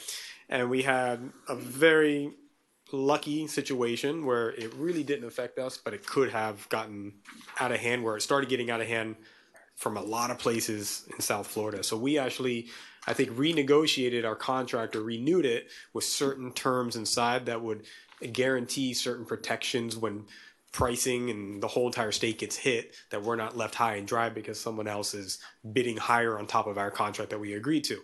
So I just want to make sure that in this contract that we have all those same terms built into it, and that we're not in this situation during a hurricane where everybody's wondering why we signed some kind of contract that we can't enforce. So Chad, I don't know if you or the manager. What I'd like to do, we do have the Ashbridge rep here, so why don't we bring him up and then he can talk through this with Cairo and some of those questions, because that is specifically what we do ask, and I think Matt can address it. And we have 2 companies, right? It's Ashbridge and is And it Ceres. Ceres? Okay.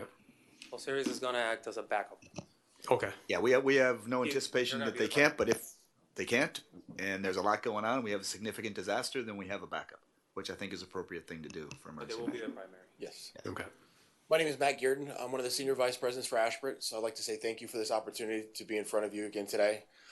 Yes, those mechanisms are in the contract. The Irma was a unique situation at the time, as it was for the entire state, but yes, the contract's been changed, modified, all those, I call it the stopgaps of the equipment, the rates. It even now has more rates and more all-encompassing rates in there based off the state contract. So everything you're worried about is in there and covers the village for any possible scenario that you may be impacted. So absolutely, yes, sir. Excellent. Good memory.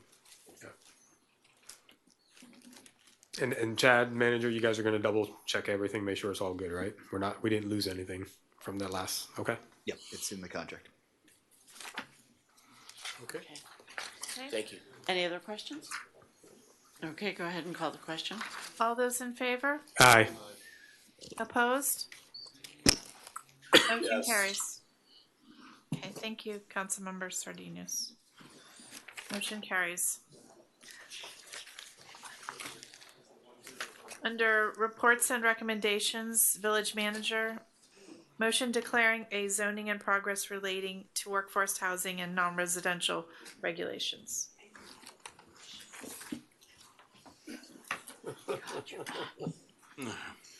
All right. He's good. He's good. Jeremy, Jeremy. Stress. I'm gonna read this. Too much stress. Read this first. Good. I'm gonna read this first. You did great. Mr. Mayor, are you ready to move forward on this? Yes. Okay, so before I suggest we do, I want to let you know that we did receive a letter from Terra Acquisitions Florida LLC yesterday, and I'd like to go ahead and read a portion of this so that you all understand what has been presented to us. And this is dated May 13th, which is yesterday, addressed to me. Request for Village Council Workshop Site Plan for Silver Sands.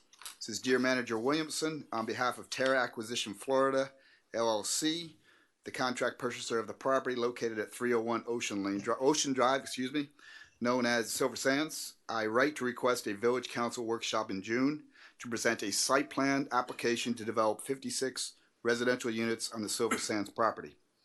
As a Florida native and CEO of Terra, a Miami-based residential and commercial development firm, developing unique projects that reflect and respond to the local community has always been a core value for our projects. As reflected in some of our recent Barrier Island developments, climate resiliency and responding to our neighbors is a top priority. At Terra, we understand that overloading local infrastructure with density and intensity is not sustainable, and that building environmentally responsible project is the only way forward. It is through this lens that we approach the project's design. As you know, the property is currently developed with 56 hotel rooms. Even though 116 hotel rooms can be built under the village code, we are seeking to redevelop the property with the exact same residential density now in place, but with 56 condominium units, innovative flood-resistant amenities, a spa, and improved public beach access to serve residents of the island. Our primarily traffic analysis and economic impact assessments indicate that our proposed 56-unit project, which would comprise 7 fewer condominium units than the maximum number permitted under the village's zoning code, and 60 units less than if redeveloped with the maximum number of hotel units, would create significantly less traffic and infrastructure impacts for the village than a property with 116 units. Almost done. In addition, Terra has hired premier architectural, landscape, and civil consultants to design a project that will be the most climate resilient property on Key Biscayne. Taking full advantage of the beachfront location, the design will be rooted in Key Biscayne's architectural heritage and Florida's tropical vernacular. Inspired by Stiltsville and the tradition of an elevated architecture of Florida modern, the project will incorporate high-performance strategies and materials for the next generation of coastal buildings. Amenities such as a proposed floating beach bar will pay homage to Key Biscayne's culture and legacy and capture the island's beachside lifestyle. Together, these features will foster a vibrant sense of community that honors Key Biscayne's traditions while setting a new standard for coastal living. We thank you in advance for your consideration and look forward to an opportunity to present this project in a workshop in June. Respectively submitted, David Martin, Terra Group. Okay. Everybody look at those dates and see if we can. Yeah, I'm recommending for to your consideration, Mr. Mayor and the council, is June 18th or June 20th. When is any possibility doing the first week of June? We'll be going the following week. All right. Between June 3rd and June 8th? Nah, I'm not available. I'm not available from the How about the 5th. the week of the 10th? Is that possible? No, we have a council meeting that week. Our meeting is the 14th. The 11th. The 11th. So you said the 18th or the 20th? Yeah. That's what I'm recommending. I mean, I'm available. Putting on the table for consideration. I'm available either of those days, 18th and 20th. And is at 6, right, or 6:30? I would suggest in the evening. Yes. Yeah. Okay. Yeah, I'm All right. available 18th and 20th. But can we have it the same day as the council meeting? Let's start an hour earlier. Say at 5:30. No. And get it done the same day. Be done with it. No. Nope. What? No, not for me. I would. Okay. Wait, you can join. Are you able to join virtual or no? I guess I'll do it virtually. Yeah. I'll have to be virtual as well. I'll be here. 18th is a little better for me, but we'll just have to make it work. Okay. Mr. Mayor, would you want to consider June 13th? Or is that not good that week at all? I don't know how that works with the rest of the council, whether that opens up time. 13's better for me. I'm still virtual, but at least I'm in the same time zone. 13th is good for me. Yeah, I can do. I'm good on any 3 days. Any of those 3 days I can do. But we need to have at least 4 people here, or no? It's no voting. Just a workshop. Yeah, but I don't think you can have a workshop without 4. I have a suggestion, Steve. Could he send us this stuff ahead of time so we have it before the meeting? I'll have to ask him, but I would imagine he probably could. That would be great. So we take a look at it and have questions. Instead All right, of starting all over once we get there. We've got some preliminary dates. Let's work on those and see if we can accommodate as many people as possible. Okay. All right, Mr. Mayor, you and I can work on it, and then obviously we can set times for everybody. Okay. Just Jeremy finish. Yeah, Jeremy is going to be up for zoning in progress. Yes, sir. Okay. Before Jeremy starts, I want to just kind of frame this a little bit. I think it's important. So, zoning in progress is it's a provision under Florida law that we can adopt, which is often referred to as pending or interim legislation. So, what would follow from here would be that we would bring an ordinance forward rather quickly. The items before you, I think, are phrased in terms of maybe affordable housing and non-residential. I would say that these are minimum housing standards that we are adopting, so it's going to apply regardless of income type. And then the non-residential, I mean, Jeremy will walk you through some, but I think in order for for us to adopt these interim standards, we have to have standards. So I think it's important for us to articulate them in this discussion. The other thing I just want to put on the record is, as part of zoning in progress, as I said before, we can do this by motion, and that's because you have actual knowledge that Jeremy has been working on these regulations. So with that, Jeremy can introduce it. I have the list that I just want to go through before you vote to make sure we have standards, so the development community is aware that any multifamily residential or non-residential development that were to apply would have to be reviewed in accordance with these pending standards until adopted. So good evening. So to frame this, I think it's worth mentioning that municipalities all over the state which actually encourage affordable housing, like the city of Miami, where there's a known issue, and they're actually actively encouraging, incentivizing affordable housing through zoning bonuses. It's very normal for these municipalities to have minimum housing standards, to have things like minimum unit sizes, to have things like shared access to amenities, to prevent a segregated community within the same building or within the same project where you might have multiple towers. This is a pretty normal best practice for housing development. Now, there was no moment where this council said, hey, we want to actively encourage affordable housing, but the Live Local Act effectively does that by providing a bonus for developers to do mixed-use projects. And so this is not a preventative measure or anything like that. This is really just to say, hey, we need minimum standards. Now that there's a chance somebody will be going to the Florida Building Code and saying, how small of a unit can I possibly build and meet these requirements that are outlined by the state, where there are no, the state law does not mandate minimum unit sizes or any of these other elements that are really considered best practices for affordable housing development. So the other provision of the Live Local Act that's worth noting, and it's actually very typical as well for affordable housing development, is that the term and the requirement for it staying at an affordable rate, it usually has a 30-year term.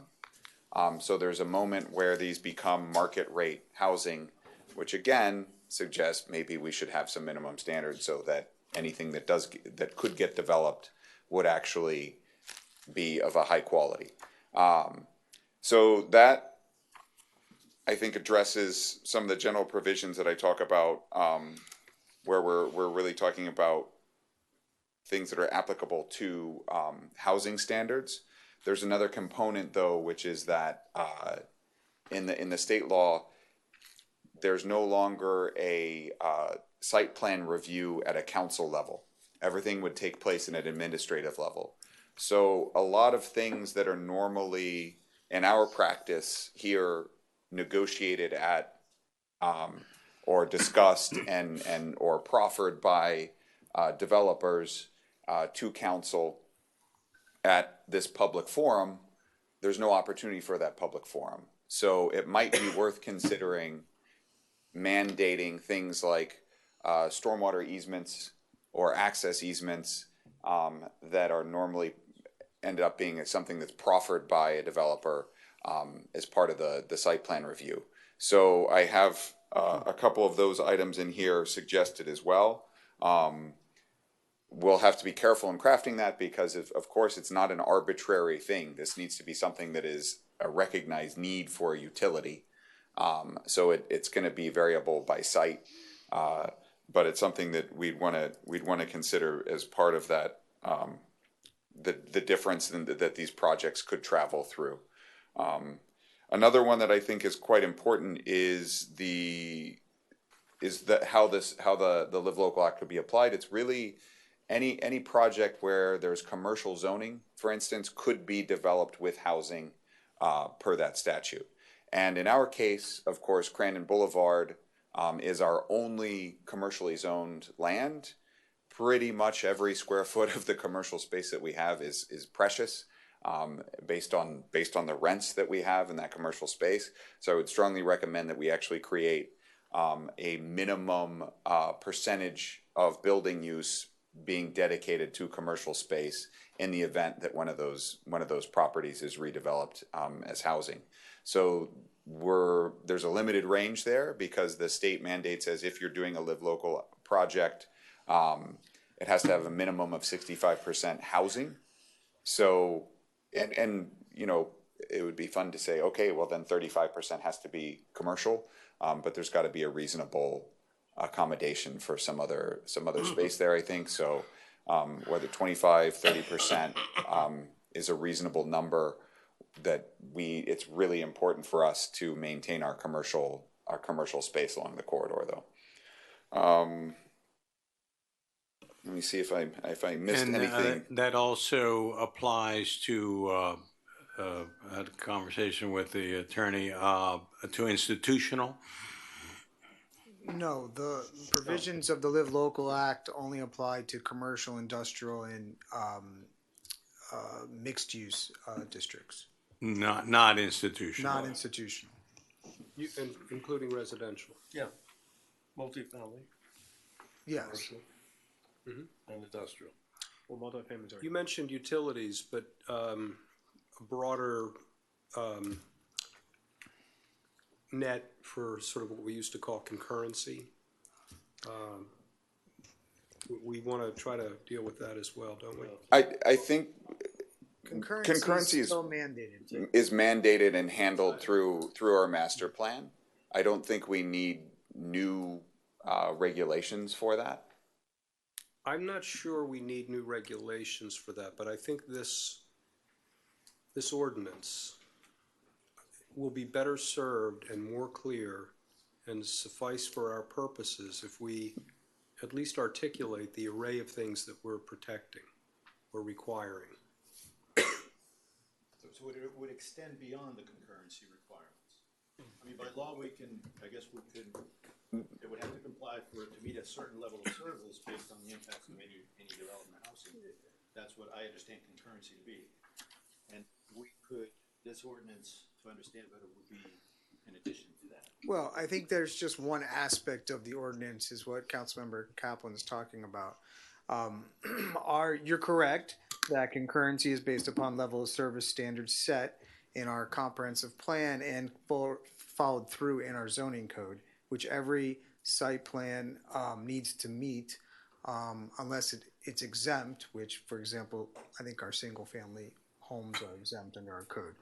I think what Councilmember Kaplan's talking about is going, maybe beyond, maybe not concurrency, but when we have some type of critical need that it may meet concurrency, but we have a critical need that we need to address. Yeah, that's how I understood. And one other thought, I mean, we would typically deal with traffic circulation in site plan review. We won't be doing that if this arises. So we have a traffic circulation element in our comp plan. So Yeah, I think the staff would do it. It wouldn't come before the council.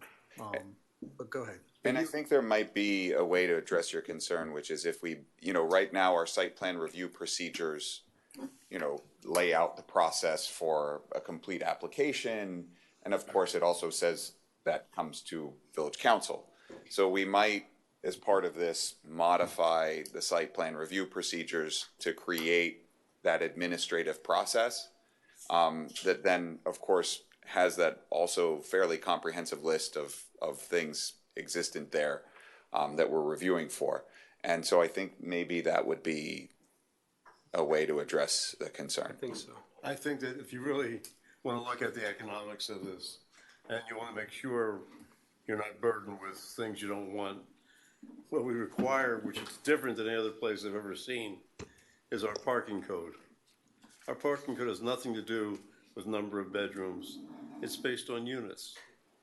Obviously, as the parking goes up, Key Biscayne, because of the cost of digging down, you can't afford to dig down unless you're doing super luxury, because the cost of going below grade, well points, etc., cost a fortune. So therefore, you can't afford the density because of the parking requirement. But the way we have the parking requirements, you can, because it's about units. So I suggest that we change the zoning to include a parking requirement based on the number of bedrooms or square footage. I think that's a good. But basically, if we did that, that would change the whole game plan. It would make it uneconomic to build anything other than luxury you're building today. What I would say is, compared to most municipalities, our parking requirements are already very high. What are our parking requirements? For per unit, I want to say 2.7 parking spaces by the time you incorporate the visitor parking. Well, but compared to other local municipalities, we have a fairly high standard. One for 10? So for an apartment building, it's 1.75 Yeah. per unit, and then developments with more than 10 units, then one additional per 5 units marked as guest. Okay. Right, so my it ends point up is being when a you get 20% increase. The effect is it's a 20% effective increase over that 1.75. So close to 2 per unit is an extremely high Well, we give a overall three-bedroom parking apartment, requirement. four-bedroom apartment, you could have possibly 3 or 4 or 5 people driving. You could, So, I mean, and all you I'm also saying is have if you 2 parking put requirements significant for an parking there, efficiency. If you don't have a, But we really tends have to very work out in the few wash. 3-bedrooms. well, we're talking about, There's an example. You're talking about. So what I would like to get at though, if we can, it's all just how you do the math. yeah. So you can count it by bedroom, you can count it by unit. It generally works out in the wash. Fine, And make it when more per unit when you then. do it, if you prefer per And unit, increase the number per what I would unit. like to know intent-wise is, do you want the parking requirement to be high, medium, low? Hi, We want it to be high. So it already is. It already is. higher. And you want it higher. And There's you an- want it there's an only for, so this would be something that applies to all multifamily. Of course. Okay, so for purposes of tonight, remember, we're adopting interim standards, so we need to have a standard. If you give direction to Jeremy that you want to come back and increase it to a higher amount, maybe that's not for tonight, unless we for can tonight, articulate that standard. Right. Tonight is to get to first reading next time. Yeah, Correct, but that doesn't mean that Jeremy can't come forward at first reading with a new parking Sure, standard. sure, sure. That's fine. Just There was a redevelopment of one of the buildings in the Garden District. The unit count shrunk. The number of bedrooms per dwelling unit increased. And the population in the building increased. And the parking went down because there's less units. That's the 12 units, right? Yeah. I So think it's 21 spaces. 16 units. 16 is it? I think so. Anyway, you get the message, right? Sure. Bring them all over. Well, I guess I will move to put this into a resolution mode to bring back an ordinance.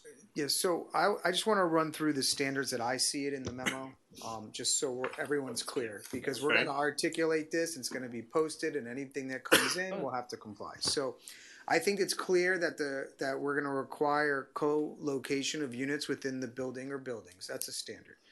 Equal access to amenities. That's a standard. Equal access to entrances and parking facilities. A standard. The mix and types of units should be similar between housing types. I think that Jeremy articulates that clear, and I think that can be met. The minimum unit sizes, Jeremy does lay out there in his memo what they are. Now, shifting, those are the minimum housing standards that Jeremy laid out.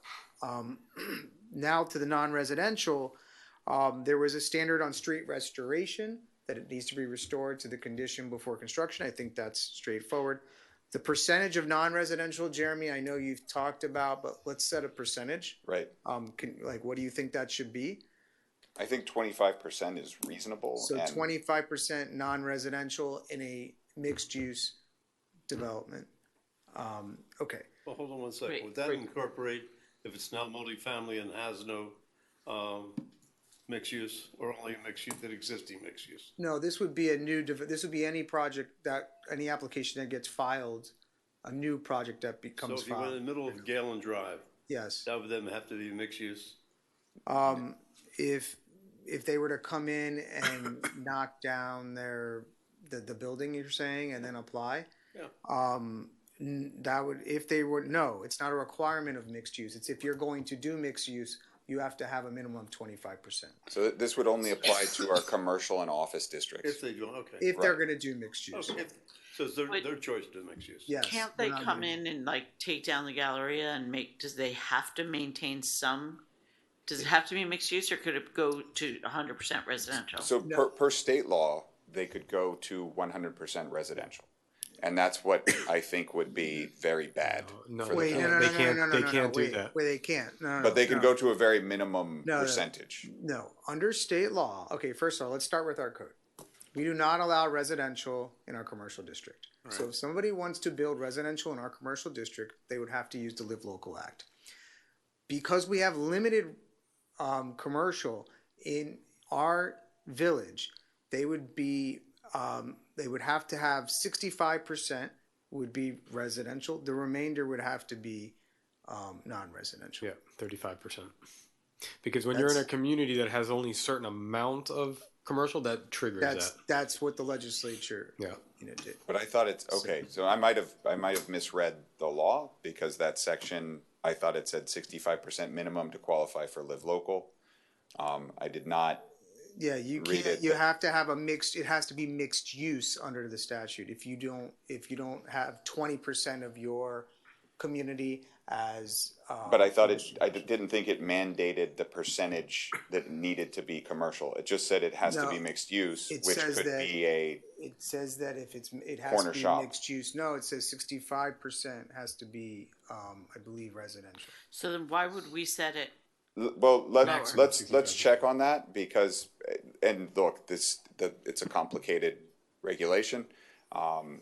My reading was that it set a minimum amount of housing without setting the minimum amount of commercial, but I could have been misreading that, and maybe it does say it has to remain 35% commercial. I saw it as it sets a minimum. You could potentially get away with a very, very small amount of commercial space and still have it qualify as mixed use. So I want to make sure we're protected there. Yeah. It says for mixed use residential, at least 65% has to be residential. At least. At least has to But be. it doesn't set a minimum on the square footage or the But percentage but that at must least be of it commercial. Has to be, well, that's in a mixed use, so Well, that would make sense because they're Yeah, trying to but- encourage residential. No, it's mixed use. They're trying to preserve,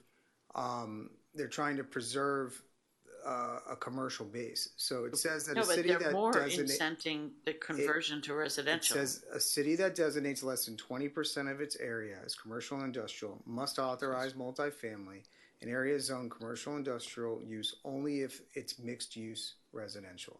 Yes. Right. But the mixed But it's use not has at to least, it's at be- most. So Yeah, it could be says- more. It says that it has to be at least 65% of the total square footage must be used for residential in a mixed use At development. least 65% means it could be 105, it could be 100%. That wouldn't make Or sense. it could be 95%. That wouldn't make sense because it says for a mixed use project. But you could have 5%. And that, yeah, but the way I read that, So- it says you could do a 99% residential building with a corner shop I thought it was the opposite. and That's call so it, weird. call it done. Regardless, we can set a standard if we want to put that to bed. We okay? want to Sit in those parameters. And I think it could be, I think 25% allows a 10% space for, I'm not sure what you do with it, but, Loading. So, yeah, but that could be, yeah. so what you're saying is that it could be 99% residential and 1% commercial to put a kiosk, and then they get affordable housing for the project. Well, then they can still consider it mixed use. That's my reading. That might be, It sounds like you're reading it backwards. I don't know. I always thought it was the other way, but it doesn't make Look, the intent. I think for purposes of this, It does, because if you're trying to drive residential Yes, anywhere, superseding districts, district use. But what it does is that what they don't want you to do is deplete an entire commercial district Correct. in a place and destroy an entire place because they won't have any commercial left. But they don't So what set they're the trying to do is standard. protect that. And they did the same thing on the river, right? So you have industrial on the river. It's completely excluded from Live Local. They're not able to build this along the water. In Live Local, despite the sense that represents, I don't think the text as written cares about that result. Yeah, it sounds like it's backwards. It should be a maximum of 65%. Or a minimum of. Or a minimum of 35% of Whatever. Yeah. So let's fix it now. There's something wrong there. Yeah. I think we need to get a real clear understanding of it before we. no, but we can, Or send something to the AG. we can include it in the resolution to make sure that we're protected. Between now and the next meeting. As high as you can go for commercial. Because we just don't have it. Then we could say 30%, and I do think we want to. I think if we say it must be 35% and the state law is 65%, For the we minimum. could be challenged because somebody could say, well, what about this other square footage that I need and for a different use, or we could. I think it's cutting it a little fine, so I would recommend 25 or 30% be the standard, so that there's still some wiggle room. Yeah, I like 30 because not only do we need the commercial space, that's a major change in density for us that nobody's looking for.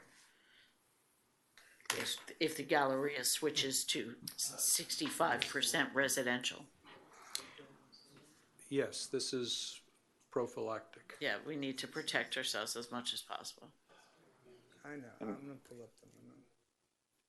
Really would like to get a better understanding. I'm not comfortable with just voting any percentage. No, we're not voting on anything. But this wouldn't be in contrast. This wouldn't be in contrast to the state law, so we're in good shape there. But what we're looking for is additional protections in our code. Correct. In the very unlikely chance that this ever comes to Key Biscayne, which is Exactly. very, very low, we just want to make sure we have extra protections in our code.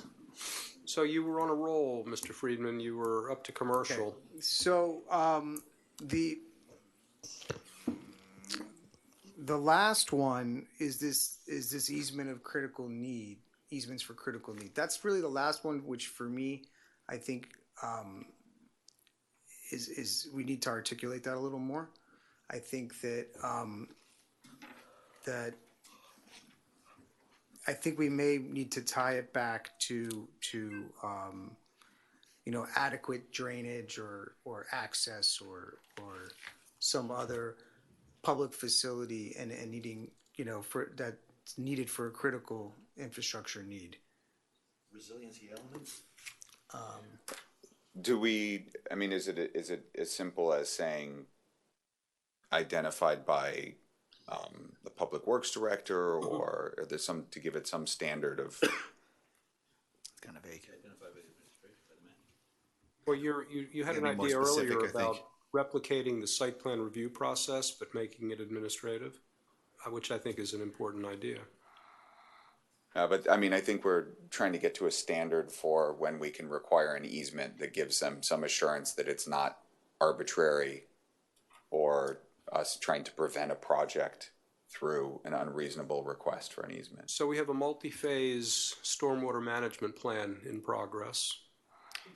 If whatever is coming along the pike isn't compatible with the ultimate solutions in every district, it has to be made compatible. Yeah. Right. Correct. Right? And before you go silent, what we were talking about in the realm of concurrency and traffic and circulation and parks and everything else that's in our comp plan, yes. I'd feel more comfortable if it was articulated as part of the standard that addresses all of this. Well, yeah, I think that's where we can handle it through the administrative site plan review procedures. Thankfully, current versions of the state law are deferential to master plans and comprehensive plans. I worry about this. This attacks several critically important elements in zoning, but elements in comp plan correlate to those zoning elements perfectly. It's a matter of time. So, sorry, I was going back on the mixed use question. I was just going back and looking at it. I think that Jeremy's correct as far as you don't need to have the balance of 35%. However, it needs to be fairly stated it's a mixed use project, and I don't think having the 1% would do that.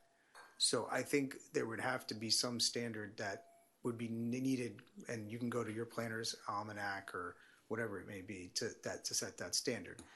In the county, for example, it's the 80-20 that they had for a long time rule. But I think for purposes of here, if you think 25% is fine, then we can set that as the interim standard.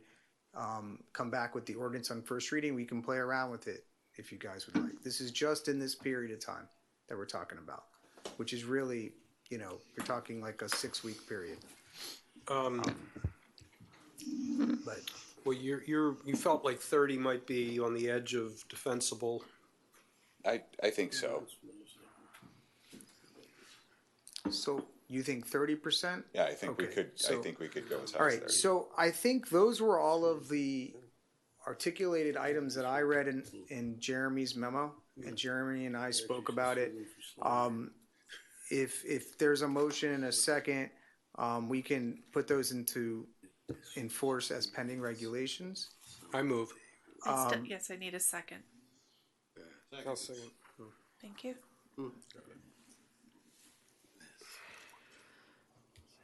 And are you okay with the easement on the critical needs? You understand if somebody comes in? Yeah, I think so. And again, this would apply to multifamily or non-residential developments. I suppose, have to be a little creative too. If, for example, a traffic circulation element internal to a property, dependent on an easement with an adjoining property owner, we'd want to address that too. I think if we draft that portion properly, we should be able to handle that. So it's not just stormwater, it's whatever is required. Yeah, I mean, if there's a cross-access agreement that is existent and is critical, it could be maintained. If there's existing other utility easements that are critical, we can make sure they're maintained. Would we be pushing the envelope if we tried to deal with view easements, open air easements? Because we have a height problem in the preemption? I think if we could just stick with what we have here for now, maybe you and I can talk offline and come up with something. All right, well, But our existing setback regulations do apply. Correct. still. And they do have provision for maintaining view Okay. with a sort of triangular requirement for setbacks. And rights of way are not affected. No. Let's do it. Okay. I don't want to read it. I don't want to read it. Chad, you got what you need? Yes. Okay. All those in favor? Aye. Opposed? Yes. Motion carries. Mr. Mayor, can we quickly go to tab 15, because it's kind of a follow-on to that conversation? Tab 15. Yeah, so what you see in front of you are the, excuse me, the upcoming agenda items, which you guys asked me to prevent last time. Obviously, you can look through there, but more importantly, just following on the conversation we just had, at the meeting we had a couple weeks ago, you asked that we would put together a small review committee consisting of the attorney, the BZP director, Councilmember Kaplan, and Councilmember Moss. So we're going to try to convene that meeting over the next couple of weeks. They'll get an opportunity to go through this, review it, draft it, kind of figure out how we want to put these things together so that we have some sort of joint work before we come forward with the first reading in June. So I just wanted to, obviously there's a lot of stuff there, but that's kind of in general following on that conversation that we just had about the zoning in progress. I'll be around. I'll let you know when I'm traveling, but Okay. sooner the better.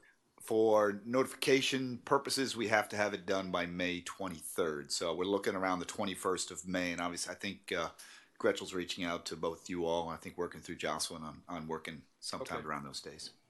Good. Thank you. Okay. Anything else that's really earth-shattering for you? I got a couple of things.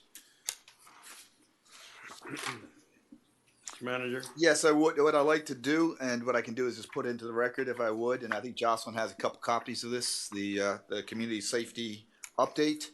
I just want to make sure that you guys have the update of what we've been doing over the last 3 or 4 months. It's got a detailed update to include the new policy, and also some of the details that we need to go forward with the vetting process. We can either have a conversation now, or we can have, a follow-on conversation.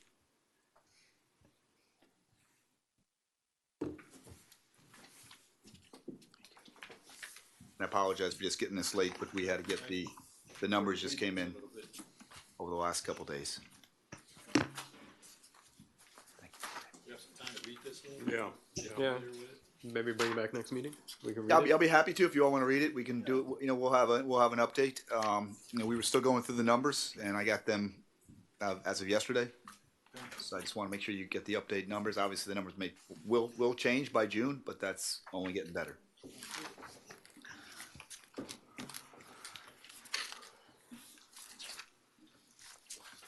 Okay.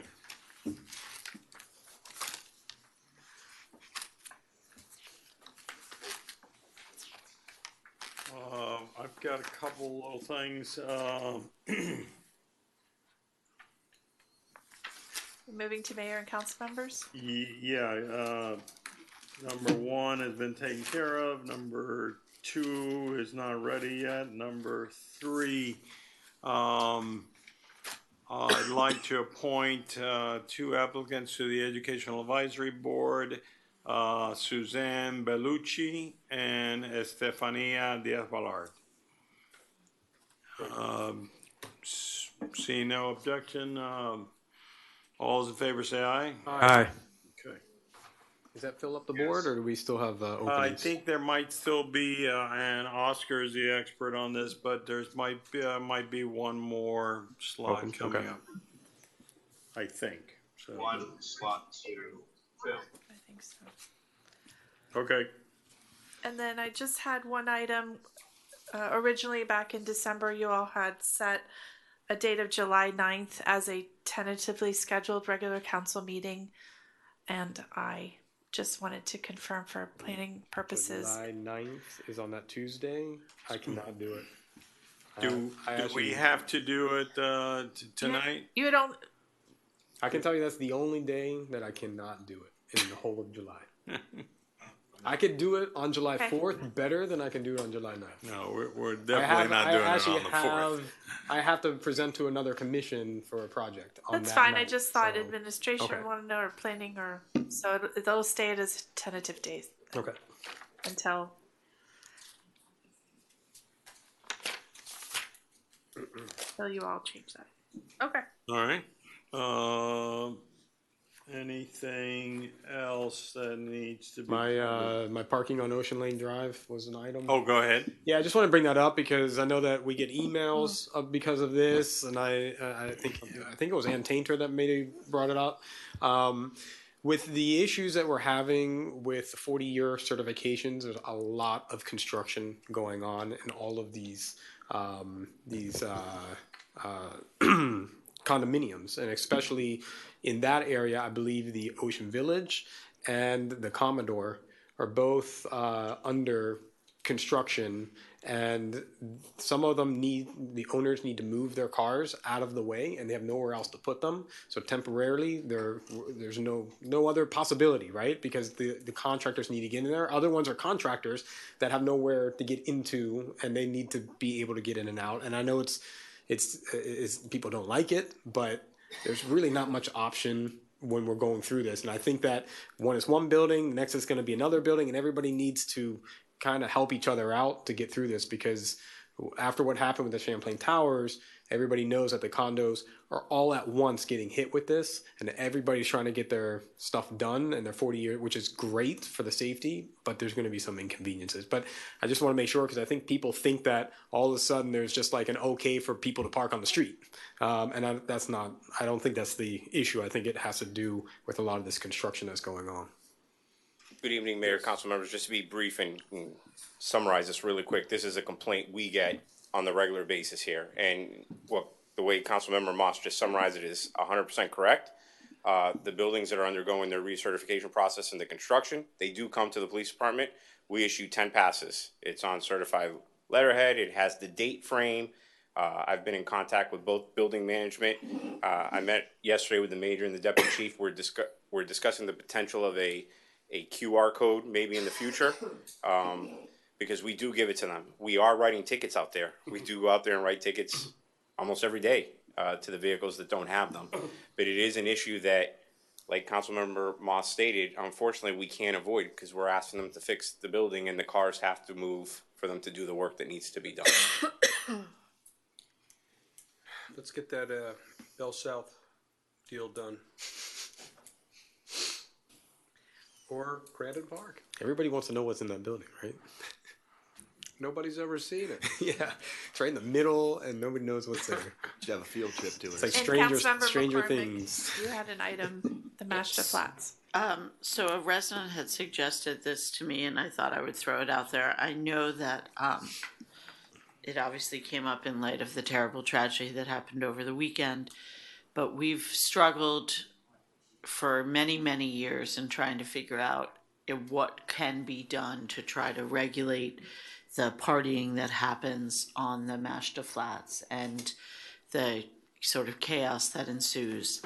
I know that the village worked really hard, and I've spoken to Chad about this, and Chief Press was very involved in trying to get some assistance and some regulations, and we did what we could with what was in our jurisdiction with putting those, what do you call them? Those, the stakes to try to get people, to limit the amount of space where people could go. It occurred to me when speaking to this resident that there has been a big push in recent years to try to get permanent mooring balls installed in places where people like to congregate to protect the environmental impact of anchoring and pulling up anchors. And I thought that perhaps this was another sort of angle that we could try for, if we could push to make it a no anchor zone with a limited number of designated mooring balls. Perhaps that is a way that we could try to get a handle on what's happening out there, and also obviously protect the environmental impact that is a result of all of the anchoring that goes on there. Somebody had suggested, well, once you're attached to a mooring ball, then everyone can just attach to you. one of the positives Chad was sharing with me from the last time the village pushed to try to get some regulations in this area was that laws were passed to limit the number of boats that can be rafted up together. So that would help in this situation as well. I don't know, Chief, you seem like you've got something you want to add. What's the limit? 5? So I just want to give everyone in the council and the public an update on what our efforts are when it comes to marine operations. We do have a vessel or vessels deployed every day of the week, weather permitting, obviously. We were out there on Saturday when this happened. I received a phone call almost immediately upon being dispatched. We patrol the homes, Bayside, the flats, Oceanside, and the beaches. We just had an officer complete the Marine certification course. So we have currently 4 full-time Marine Patrol officers and 2 auxiliary officers, 1 on each squad for each day shift. And on busy weekends, we work with FWC, Miami-Dade, and we coordinate and have excellent relationships with them. We've even relied on Coral Gables in the past, the city of Miami, to come over and assist us when we've had busy weekends. I will tell you, talking to Deputy Chief Eunice and learning the history of what former Chief Press went through, and maybe Chad has some historical in this, there was a big push to get the whole area environmentally protected, and it didn't work. I don't know if we reapproach it, that we'd be able to get some efforts on it, but it is an area that is patrolled all the time.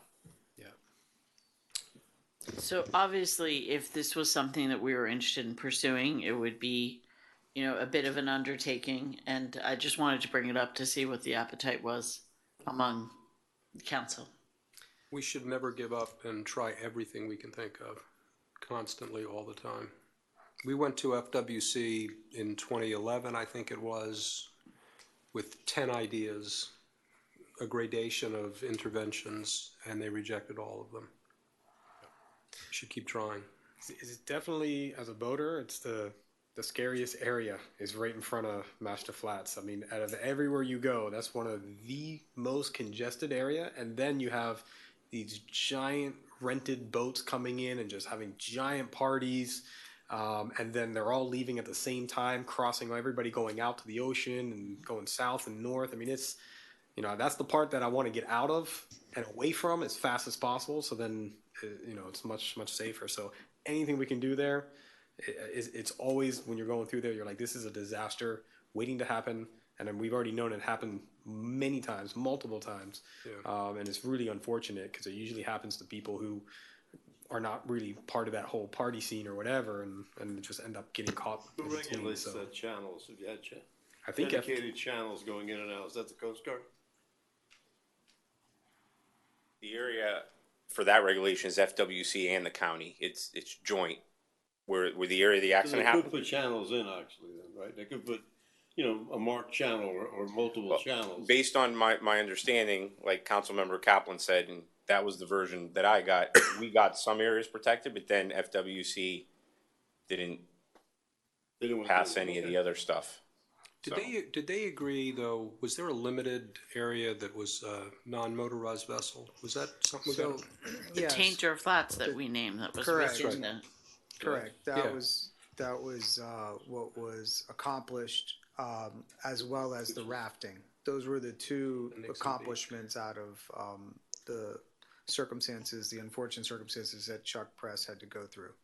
I will tell you, when I first got here as police chief, the situation you described with the partying on the boats and the renting them, and that was a huge issue. We've seen a big improvement in that through collaborative efforts with FWC, the county, the city, and us. I'm not saying it doesn't happen, but the complaints have definitely declined and has improved. But we are getting into that season where everyone's out on the water again. Yeah. Okay, we can tackle that. Excellent. And let's go. Thank you. Talk to FWC.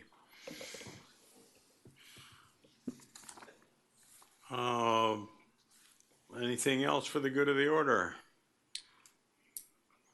Just ready to say goodnight, I guess. All right. Do I have a motion to adjourn? Second. Move second. All those in favor say aye. We're adjourned.